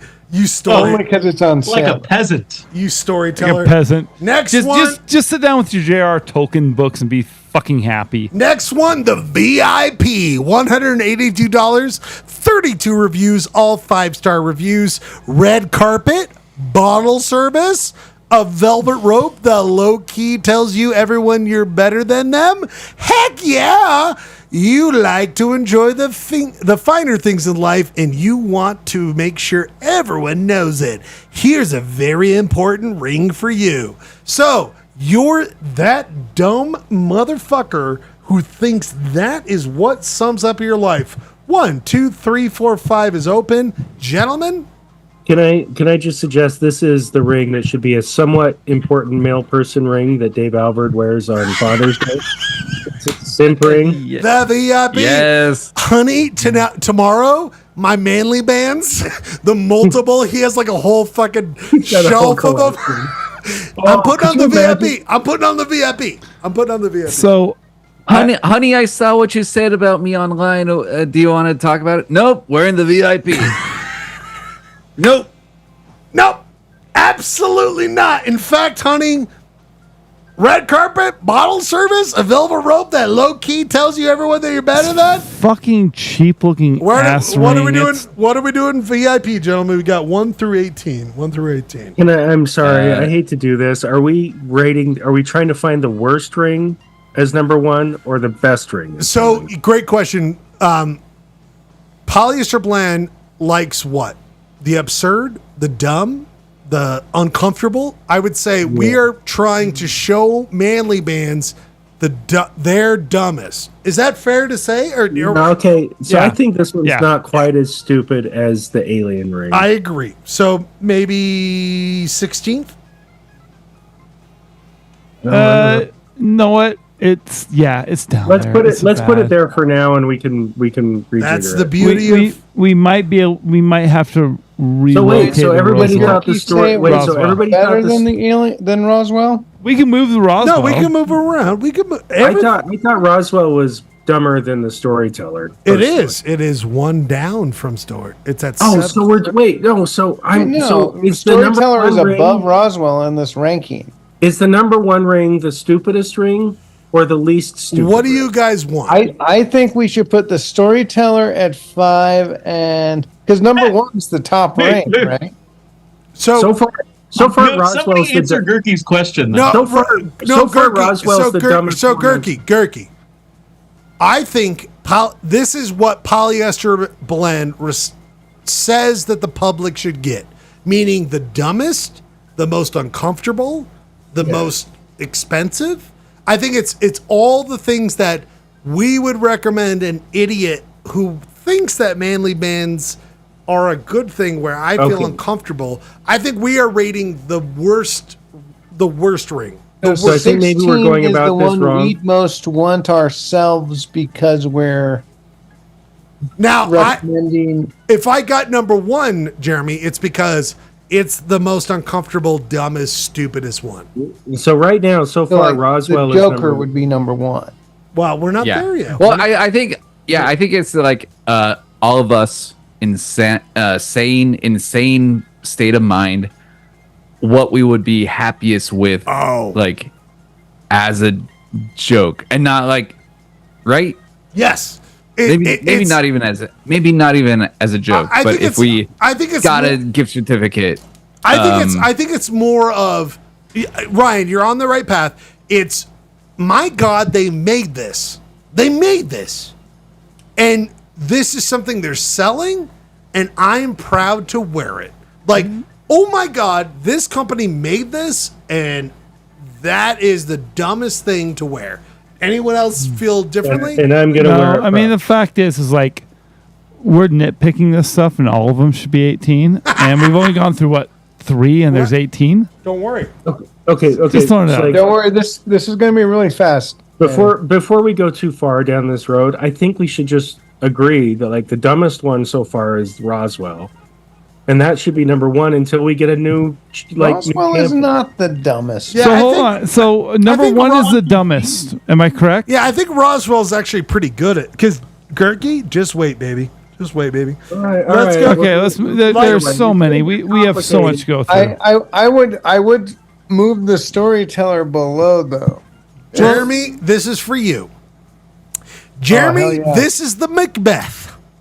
Jeremy, with a heritage as rich as a pot of gold at the end of the rainbow and a penchant for storytelling that rivals even the most elaborate bardic? How do I say that? Bardic? Sagas, you're the life of the party. Now, Jeremy, as a man who goes to Shakespeare plays all the time, do you think as Macbeth is the life of the party? Do you think that Macbeth is the life of the party? Am I wrong, or is that? What do you think? This ring should have died hereafter. There would have been a Turning time everything in every gathering into a Celtic Celtic, sorry. That even the fairies would crash. Does that describe Macbeth? I mean, I rely on my friend who goes to the Shakespeare. Where do we place Macbeth, Jeremy? I really $1,008. What the fuck? $1,008. Do we have a number one, or where are we at? Here's what I'd have to say. I'd say that this ring is but a walking shadow, a poor player that struts and frets his hour upon the stage, and then is heard no more. It is a tale told by an idiot, full of sound and fury, signifying nothing. Not to boil trouble and toil, but I feel like this is not as bad as Jeremy makes it out to be, because that little symbol of the hands and the heart is like a traditional. It's so iconic. Thing. Yeah, it's so iconic as part of Macbeth. Exactly. They're calling it the Macbeth. Why are they calling it the Macbeth? I've seen some random Celtic symbols. Wait a minute, Jeremy. Well, I'm shocked. Plus, it's $1,000. This is my. I'm shocked. Wait. I'm shocked. Danny has thoughts. Danny has thoughts. Danny has thoughts. Go ahead. Go ahead, Danny. It's a very. You've seen it 100 times. You've seen it on rings. No, I haven't. Have you never seen that? I've seen it on rings that cost $10. But the fact is and like this one's $1,000, so I think that makes the case to put it. I mean, seriously, we're looking for the worst shit on quote unquote manly bands. Quote unquote. What are you doing? Fight with us. Fight with us, Danny. This one is the most simple, basic. It's got the Celtic knots. It's got the love hands. It has nothing to do with Macbeth. I don't fucking care what the name is. I'm going for the look of it. It is the most unoffensive. It's the most unoffensive one of the group. And it's like anyone that's Irish, anyone that is Catholic has seen that shit 1,000 times. Just drop it to the bottom. It's like it's whatever. Move on. It's three because Macbeth.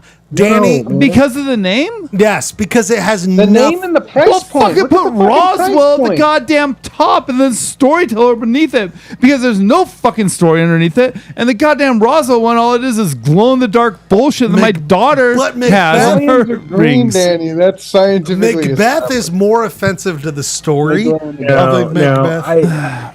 I actually agree with Danny. I'm just upset that they didn't say to ring or not Danny's to ring. Like saying, "Oh well, it's Irish." Macbeth is the Scottish play, Danny, not the Irish play. Exactly. Actually, you know what? That's a really good point. You're diving into that shit. The Lamanite doesn't know the difference. I'm diving into Macbeth being known as the Scottish. Yeah, play. exactly. Yeah, because the Lamanite has no fucking clue. $350. Number one. The Rock Crawler. Number one.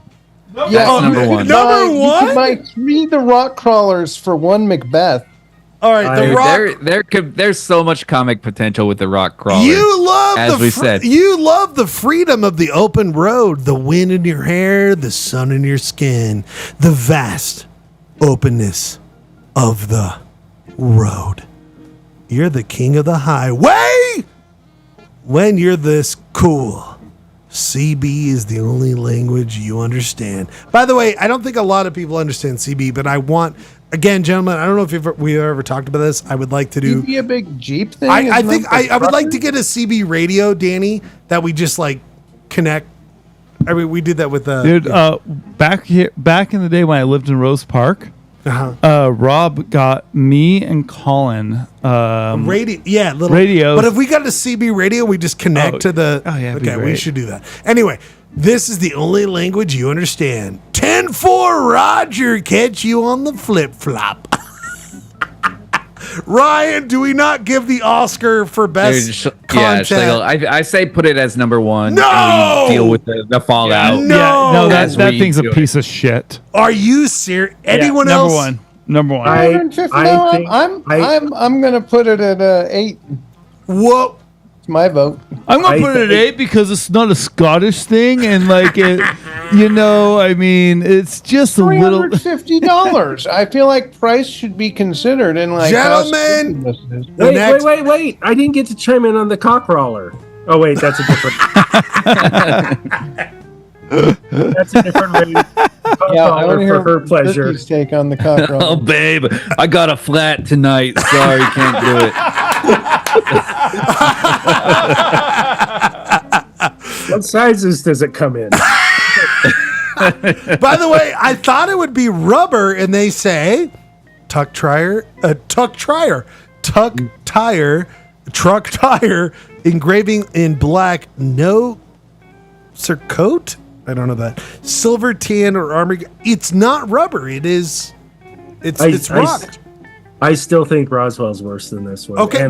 Okay, wait, Gert. You think it's everyone screamed number one. You think what? I think it's Roswell, the Cockroller, and then the Macbeth. That's my order right now. Well, I put it number 8, so I put it below Roswell as well. I'm gonna do this. Yeah, Roswell needs to be up there. I'm gonna do this, and then I don't really think Roswell's you guys can fight for this. You guys can fight for this.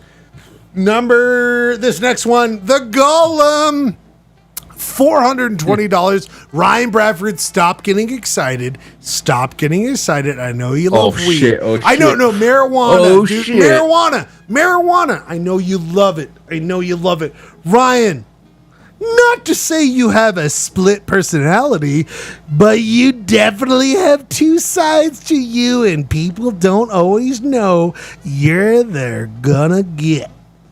Always know who they're gonna get. Sorry, people don't always know who they're gonna get. While your nature is always changing, people still can't help but follow you around. This is the ring you've been searching over for. I just disagree with this, Ryan. He wants the ring. He wants. If you're doing Lord of the Rings ring, fucking do it. Not this bullshit. And then they do. I put like the ring, the Lord of the Rings ring up in my top 3. Well, we'll get to yours. But I think this one is just boring. Like I would put this below. This is the most cuck ring, Roswell. Ryan. This is the most cuck ring because it's the ring that Gollum gets as you didn't get the actual ring. Why make a ring for the guy who wants the other ring? Right, Ryan? Mm-hmm. Guess what, everybody? In a controversial move, no one has seen this. We are taking the Gollum and we are putting it at 18. Gollum is at 8. Oh, fuck. I agree with this. It is just like it's a nothing burger. Absolutely. It's a nothing ring burger. Ryan, this is meant. I could quibble that it should be above the VIP, but it's not worth it. So let's continue. We got so much to go through. Ryan, this is you and I. This is for you and I. Ryan. And it is a Trybe of Ryan. Ryan, this is a Trybe. Ryan. We need to take that into account. Ryan, listen to this. Ryan, this is me serenading you. You bring a different perspective to the norm and like to throw a little spice into the mix.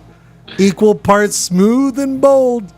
You need a ring that's going to complement your fly style. Along with the fedora. Along with the fedora, suspenders, and zoot. Ryan, this is me serenading you with a ring. What do we do with this ring, right? We're Ryan right now. This is Trybe of Ryans, right? Man, I don't know if I like this or dislike it. The parenthetical sentence at the end kind of sold me on it, but I don't think we have enough. I don't think it's above Roswell. It might just be like right below. You know what? I'm sorry, Ryan. Even though I love you, 17. Okay. I think it's kind of low. That's for you and I. I just wanted to read that to you. Okay, so Schlegel and Bradford had full dominion over that, and then Schlegel just ignored Bradford. I feel like you should read it to him, but you should be down on one knee while you do it. Ryan, I will do that. Are you playing Cherry Papa Daddies as you present this ring to me? I wish, Ryan.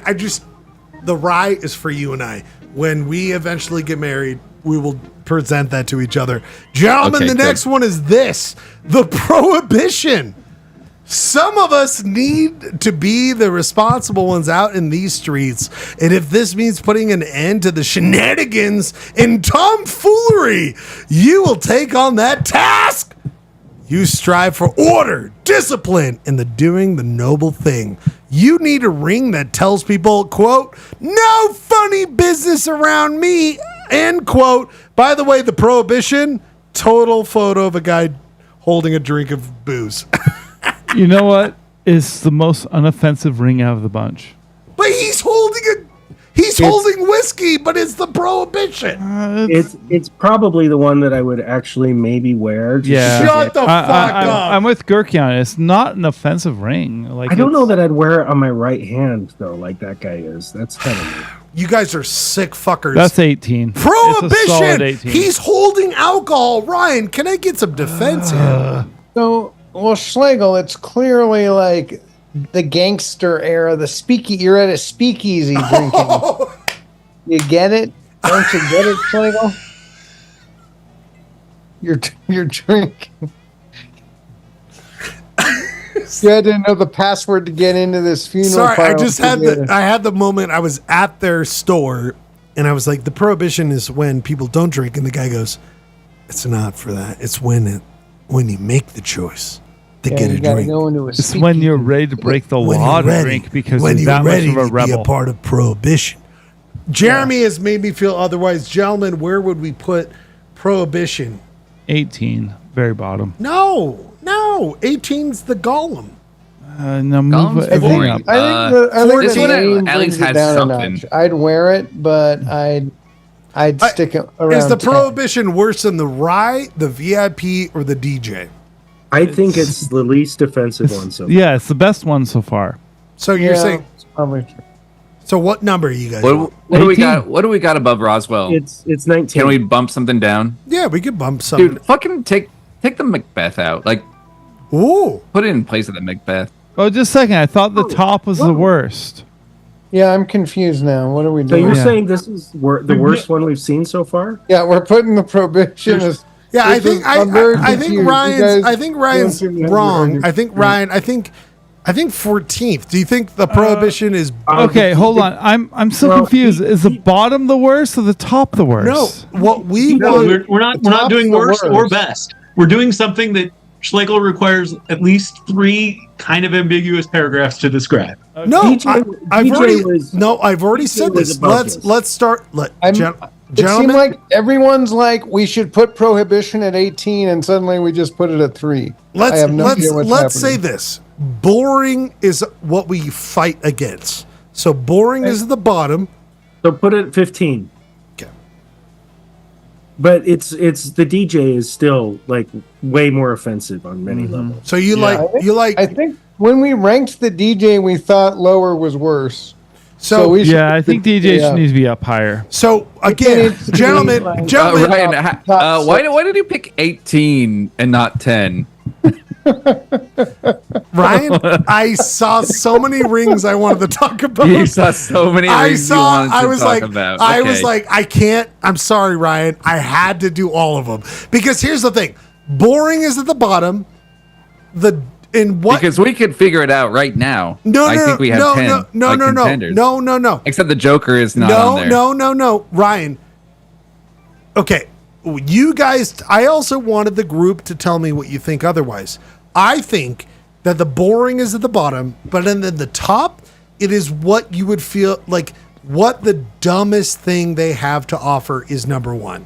So that's why Polyester Blend would love it number 1. The rock crawler, of course. The rock crawler is one. Easy, gentlemen. I'm just saying. So boring at the bottom, and then what is the dumbest? Like you would wear it and be like, "I'm an idiot." Yeah, I rock suck. crawler's number 1. Okay, so we're doing rock right now. That's number 1. Okay. Oh shit! Why is that? All right, you got to rank 15 family rings, and it's gonna be real quick, guys. No, Ryan. I think Roswell's worse than the cockcrawler, but whatever. We're guys. Whatever. Guys, I have way worse shit to show you. Way Move worse on. shit. Move on. What's the next one? So the next one, you guys all scream for that. So rock crawler is number 1. You have just screwed up your whole sheet. No, it's fine. No. Roll up to the top. They're all gone. You deleted everything out. Undo. Oh shit. There you go. So rock crawler. Oh, calm down. No. Okay. So, because you still can't fucking color's do there, it. so you can just delete it because it's already moved. There we go. So the next, what is it doing? So the next one is this: the Bruce Wayne, gentlemen. The Bruce Wayne. Why I thought this was absolutely absurd. $1,169. CEO, Playboy, billionaire. There's no end to your powerful traits. But the one that's the most defining is the one you have to keep under wraps. The ring will give you away your wealth status, but not your secrets. Again, who of you fucking losers are like, oh, I'm a Bruce Wayne. I'm a Bruce Wayne. I'm a Bruce Wayne. Danny? No. Also, if Absolutely you don't not. want your ring to give away your secrets, you should not put your superhero logo on the inside of it. I feel this is a ring that like Clayton would wear. I think it's a pretty rad ring if you look at the price. It's God. Guys, I have some news here. I just got a new job writing copy for Manly Bands. It's pretty sweet. I get paid $200,000 a year, but it's only in Manly Band's credit. By the way, Only in Manly Band's credit, so we're all getting rings. Gurky, by the way, kind of why I wanted to do this is like someone is doing this. Someone is hating their life. Yes. In like Darren Draper and fuck. Are you sure this isn't like some like AI generated bullshit? No. Hey Siri, write me like 400 words. They might on be. it. They might be. Yeah. Gentlemen, where do you want the Bruce Wayne? Above DJ, below DJ. It's gotta be above DJ. It's gotta be higher. Above DJ. My Siri just decided to write 400 words about this shit. The next one is this. Siri, stop. Is it the Joker? Yes, this should be number 2. Number 2. No, okay, anyone fight Ryan at number 2. Quickly, chaotic, unpredictable, with a name that gives everyone chills. You're the ultimate town baddie. Prankster or maniacal clown? We never know who you'll get. Ugh. You Sometimes don't. you just gotta watch the world burn. What's the price on this? I don't. By the way, the loser of this ring still reading comics. Like you're the one that gives chill. I don't feel it's that bad of a ring. Oh, it sucks. What was the price? $420. This is That's my No. number one. No. It's like I want a ring that looks like a fire. No, it's like I want like the ugliest. Yeah, I've got a ha ha ha inside. The thing, like even if it wasn't called the Joker and it was still that same color scheme, I'd be like, is that a Joker ring? What the fuck? Yeah. Dude, yeah, like you can hide behind the Joker number 2. Joker like, number 2. No, Joker's number 1. No, it really isn't that Guess bad. what? We're just filling it in, guys. This one, Rob. This And is he where doesn't think this it's that bad, but he also thinks cliche Irish rings are really cool. I'm not saying they're really cool. I'm feeling it's fucking offensive. Here's where, Rob, I need you, Rob. This one I feel the most uncomfortable with. Rob, this is the T-Rex. This is a stand-in for all the dinosaur bone ones. Even if your main goals are not to unlock the secrets of the prehistoric life, you still find time to try. In the field, office, or at your home, you prove to be a force in whatever task you take on. Like the fearsome T-Rex, you will leave your mark on this world. The most boring description of a T-Rex. Rob, is there a market for taking dinosaur bones? Because this is a stand-in for all the rings where they take bones from dinosaurs. I don't really understand the copy. Schlegel? What? I'm just saying. Hold on. My wedding ring has dinosaur bone in it. No! He's in the house. But like, are we all comfortable with just like dinosaur bones being used for rings? Is that a thing? Yeah. Well, this is the thing. This is what I fucking hated about this, is that when my wife found when we did my wedding ring, she found a artist in I believe he was in Croatia that was doing a lot of this unique shit. I'm making a ring. Really kind of cool. And now you've got fucking manly bands like dinosaur bone. And it's like, fuck, dude. Well, Rob, maybe I'm wrong. Maybe is it that T-Rex bones are just like shell? Like there are just fragments of these bones that are just out there, and you know what I mean? Like, what's the trade? There are a lot of bones in this world that are legally minerals on property. On property. And if it's on your land, you can do what the fuck you want with it legally. Morally, that's a whole other question. But legally, you can just turn it into rings and stuff like that. Perfectly fine. Because also, when you're selling it and you're not including any record of any kind of provenance whatsoever, you dirt in epoxy and call it dinosaur bones, which is what that looks like. And sell it to whoever. T-Rex bone, we're doing 14, but we might change that. Next one, gentlemen. I couldn't believe this one. This is the Hanks, gentlemen. And if you were as in Tom? Ryan, if you were at all confused, oh my God, Houston, we may have a problem, but they're just the man to fix it. You're not fazed by life's curveballs because you've seen them all, man.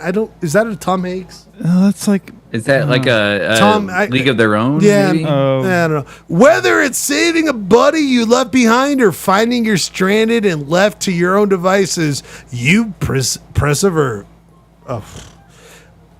Unlike a box of chocolates, you know exactly where you're going to get with this ring. Ryan, I feel like this goes top.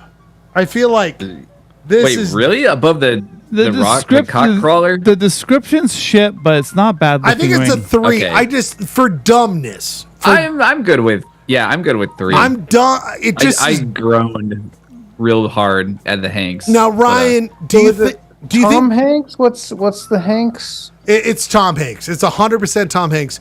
Tom Hanks sign off on this. Now that's my question, Ryan. Do you think they circumvent giving? I'm fine if Tom Hanks gets money off of this, but they are definitely making money off of Tom Hanks. There's no way. The DC ones are clearly licensed. I don't think Tom Hanks is getting. Well, hold on. No, yeah, you brought up the DC ones. The Lord of the Ring one was licensed. I mean, those all have the logos inside them that are different from the manly ring. What's inside this one? Is it a picture of Tom Hanks? Well, a part of it, gentlemen, is that it's magic legs. It's also just the storytellers, got magic legs. Magic legs. I think it's magic legs, Ryan, because it's meteorite inlaid solid.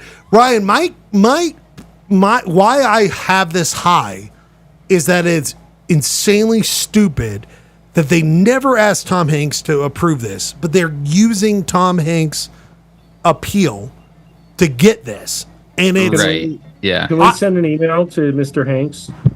Well, you have to send it on a typewriter. That's what Hanks likes. That's what I'm putting. What if we send an email that just said, Mr. Hanks, I'm looking at buying this ring, but I want to make sure this is an authentic Tom Hanks approved piece of merchandise. Please come on our YouTube live stream to discuss Mr. Hanks. Thank you. Have a nice day. I think that's high. The next one, the physicist gentleman, I have questions about this. A true visionary like you always strives to change the universe. You look at life's phenomena. Oh, I can't say that. And write equations on chalkboards in order to find out what they mean. E may equal MC squared, but we're pretty sure this ring equals what you've been missing. Now that's copy. No way AI wrote that. No way. Pure humanity. Somebody won an award for that. Now, Gerke, question for you.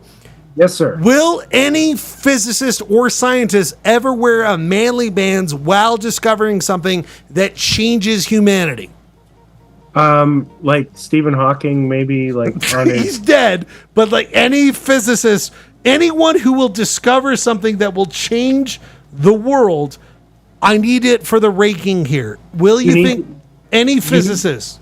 Well, you need to no. They will buy the manly bands with their Nobel Prize. 11. winning, They're going 11. but they're going 11. I think that's exactly where that belongs. Now, gentlemen, this is the most awkward, and this might be number one. Gentlemen, I moved over to the lady rings, and the lady rings provided me this. Gentlemen, be prepared. I am not comfortable with this at all. Let's do it. This is where I get uncomfortable. The Tina. When it comes to rock and roll, you're the queen, able to belt out and add your flair to any of the classics. You find someone who can hold their own next to your epic vocals. Keep the hits coming with this ring. Gentlemen, this is a ring that is black, and they call it the Tina, and they have that description. Is there an Ike? Like this ring won't leave marks, something like that. Oh, damn! Ryan, I thought Gurky was gonna go with like a metal thing, but I'm gonna put the Tina down here as never. The Ike is just a. This is a fucking great band. It's a great band, but I know it's not.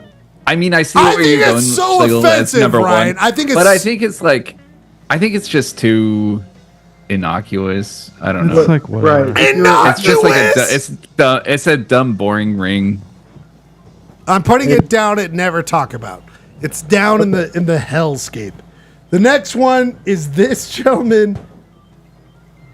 This is the most expensive of the women bands. So this is what they are. Their market is women. Why? You wanna experience all. This is the manliest women band that I've ever seen. It's the Ellis. What is it? Elise. 1,967. You want to experience all that life has to offer? 1 minute you're talking about watercoloring class. The next you're jumping out of a plane. You wouldn't be surprised if you took a watercoloring class while jumping out of a plane. This ring is a rare bird, just like you. Now, gentlemen, coloring on a Gurky, you like watercolors out of a plane for almost $2,000. I would never do that wearing that ring. I don't really understand what that ring has to do with either of those things. I'm gonna put. It's gonna be bullshit. It's gotta be number 6. It's okay. Yeah. Okay. Because it's so insane. The idea of like. Did we look at that CEO yet? I know you have a thing. Now here, the last. I think the Roswell is slightly worse, but continue. Go ahead. Last one for you, gentlemen. Unless I'm gonna go through. Well, we can save it for next time. But the CEO, $182. Dude, like this is a band that I would probably legit, like if I was going to get married again, I'd be like, oh, yeah. I'll just, second wife material. It's a typical gold band that like every boring dude in the world that has no personality wears. Here's the deal, CEO, the description. It's only $182. I respect the Joker more than I respect that bullshit. You're someone who needs efficiency and structure. You don't have time to care about bells and whistles. You have business papers to read and manila folders to file. Do you occasionally carry an empty briefcase to show how important you are? We'll never tell. This ring knows the quiet part. This is like the sad sack Jeremy, where it's like he shows up at a meeting with his CEO ring and he's like, "This is gonna get me through. This is gonna get me through." By the way, Joe, there's no papers in that briefcase. Go back and file those manila folders. we're gonna do this. We're gonna do this, and it'll be controversial. Wait, you're putting CEO at the top? We'll be back next week with more conversations about this. With 50 more rings to No. ring. Ryan and Rob have provided their entries. We'll go through that next week. We have them, but we have some spots. So we'll be back next week with the final entry of this. Ryan, everyone here, I have one last thing. If you guys can just be a part of this, please. Gentlemen, we must go to it. It is time for Wiki Band Game. Poly Blend.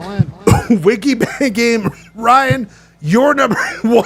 Oh my God, I'm dying.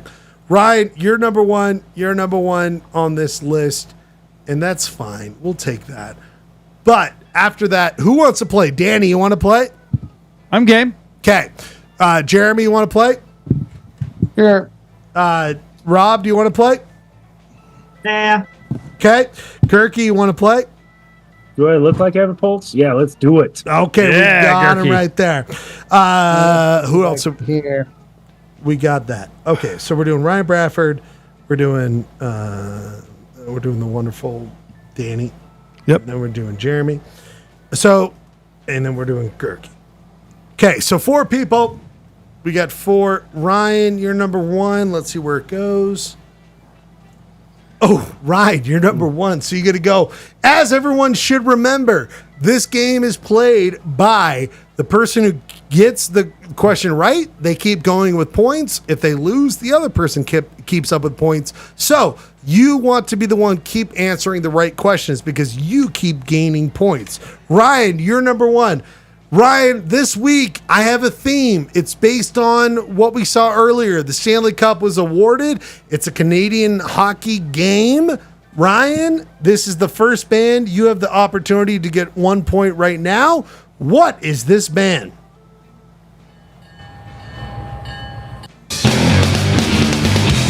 In a world lit only by fire, a long train of flares under piercing stars. I stand watching the steam runners. Ryan, do you have a band in mind, or how is it now? Canada. I have no idea. Canada. Is it Rush? Ryan! Little Neil Peart there. You get 1 point, Ryan. You're on your way, my friend. You're on your way. Ryan Bradford, you are in fact right. We have ourselves a Rush. Ryan, the next question, as always, is Rush still a band? Is Rush still a band? I think they are. Ryan, you think that Rush is a Even band? without their drummer. Mm-hmm. No, sorry. Ryan, you're right. You get 1 point, Ryan Bradford. You are at 2 points right now. Ryan, you said yes. They are still, or sorry. Wait, you said yes? Oh, sorry, guys. Sorry. It's wrong. Ryan, you are wrong. They're not a band. They're not because the drummer died. The drummer died. So they're not. Yeah, I didn't know if they had kept going. So was it, I think it was Danny. Danny, you're next. Danny, they're not a band. We know that. Yeah. Danny, how many albums do you think, studio albums do you think Rush had? And they started, my friend, in 1968. How many studio albums? Okay. Are you counting live albums? Just studio? Nope, just studio albums. 68? Yep. Within 2. You have to be within 2. 18. 18, my friend. You're a genius. 19. Holy 19, shit. 19. Fuck yes. Danny, you heard the music. You heard it right here. What was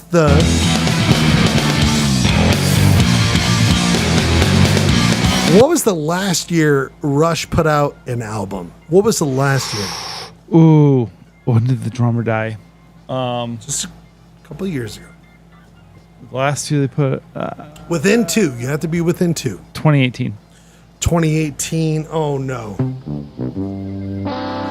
Now it goes to Jeremy. Jeremy, what do you think it is? What was the last year Rush came out with an album? Let's see. I'm trying to think what's, people who like Rush talk. I'm going to say 2013. Within 1 year. You got it right, my friend Jeremy. Ooh. You are at 1 point. Ryan's at 1 point. Danny's with 1 point. But you now carry it. Now we go to the next band. Jeremy, what is this band from Canada?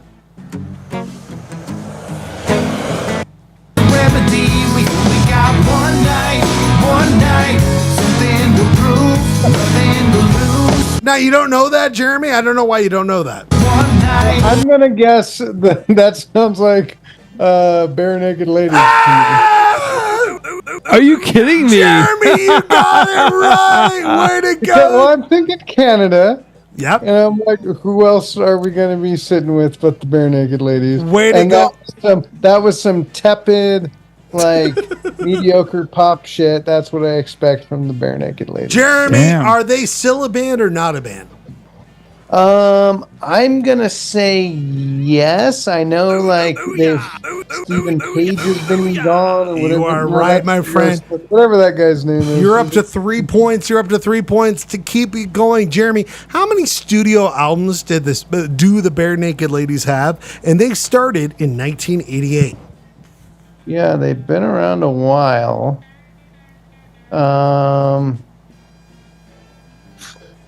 Within 2.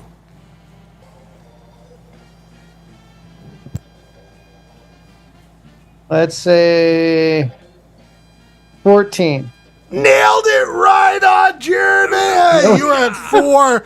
Everyone else. Bare Naked Ladies expert. This guy knows his Bare Naked Ladies. He knows his Bare Naked Ladies. He sure as shit does. Jeremy, the last one.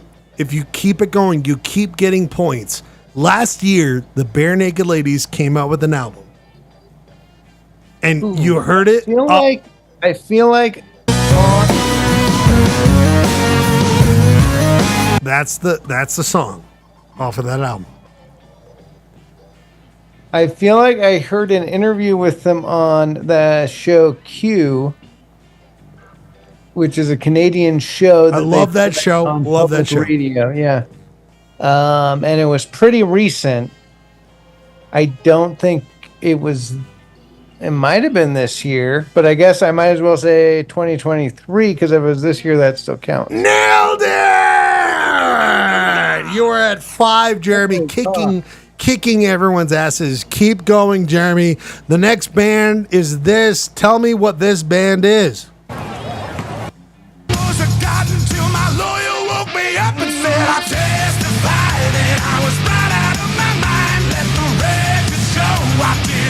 Canadian bands, Jeremy. Canadian bands. I've got to assume that's Nickelback. Jeremy, you're on a heater, baby. You are on a heater. Is Nickelback still a band? I think so. Sure. 7. Evil never dies, right? You are kicking everyone's ass. Jeremy, how many studio albums since 1995 does Nickelback have? What year were Bare Naked Ladies again? 1988. 88. Wow. So which band was? I guess we got to go with 17. Final answer. I guess so. Jeremy loses. Ask me final answer. I'm like, well, you didn't ask me final answer on the others, so it's probably wrong. It's probably wrong. Gurky, how many studio albums does Nickelback have? Nickelback. I get a turn. This is great. Within 2? Within 2. 12. 10, Gurky, 10. So you're within 2. You're right. It was 10. Gurky, what was the last year? I went the wrong way on. What was the last year a Nickelback album came out? Listen to this.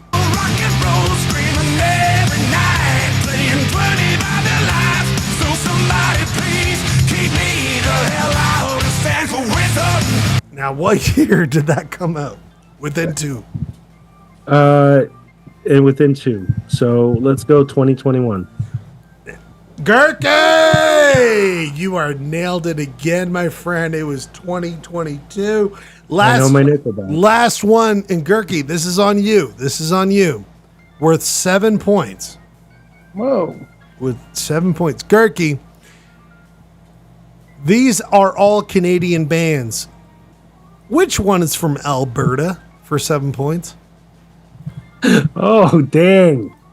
Oh, dang. Hey, that's a tough question. Which one's from Alberta?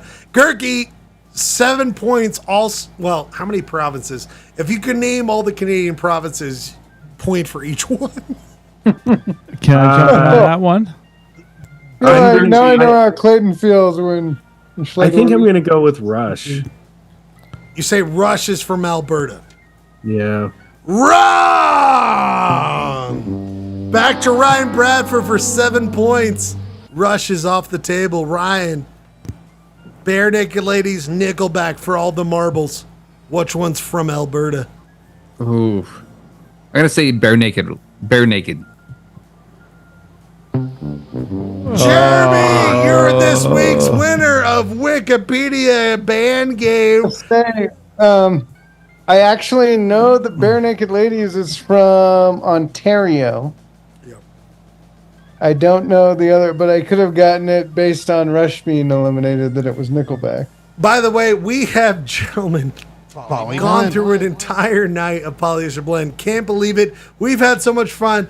We're at the end of the show. We'll be back next Monday. It'll be from Las Vegas, so please join on Zoom. We'll be back. And by the way, Jeremy will announce the winner of the TV themes.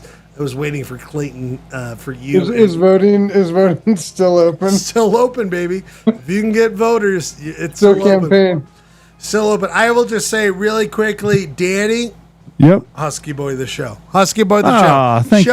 Showed up to the show. Do I need to come out of the locker room for this one? We do not have to do that. We'll be back next week with one more fun and merriment.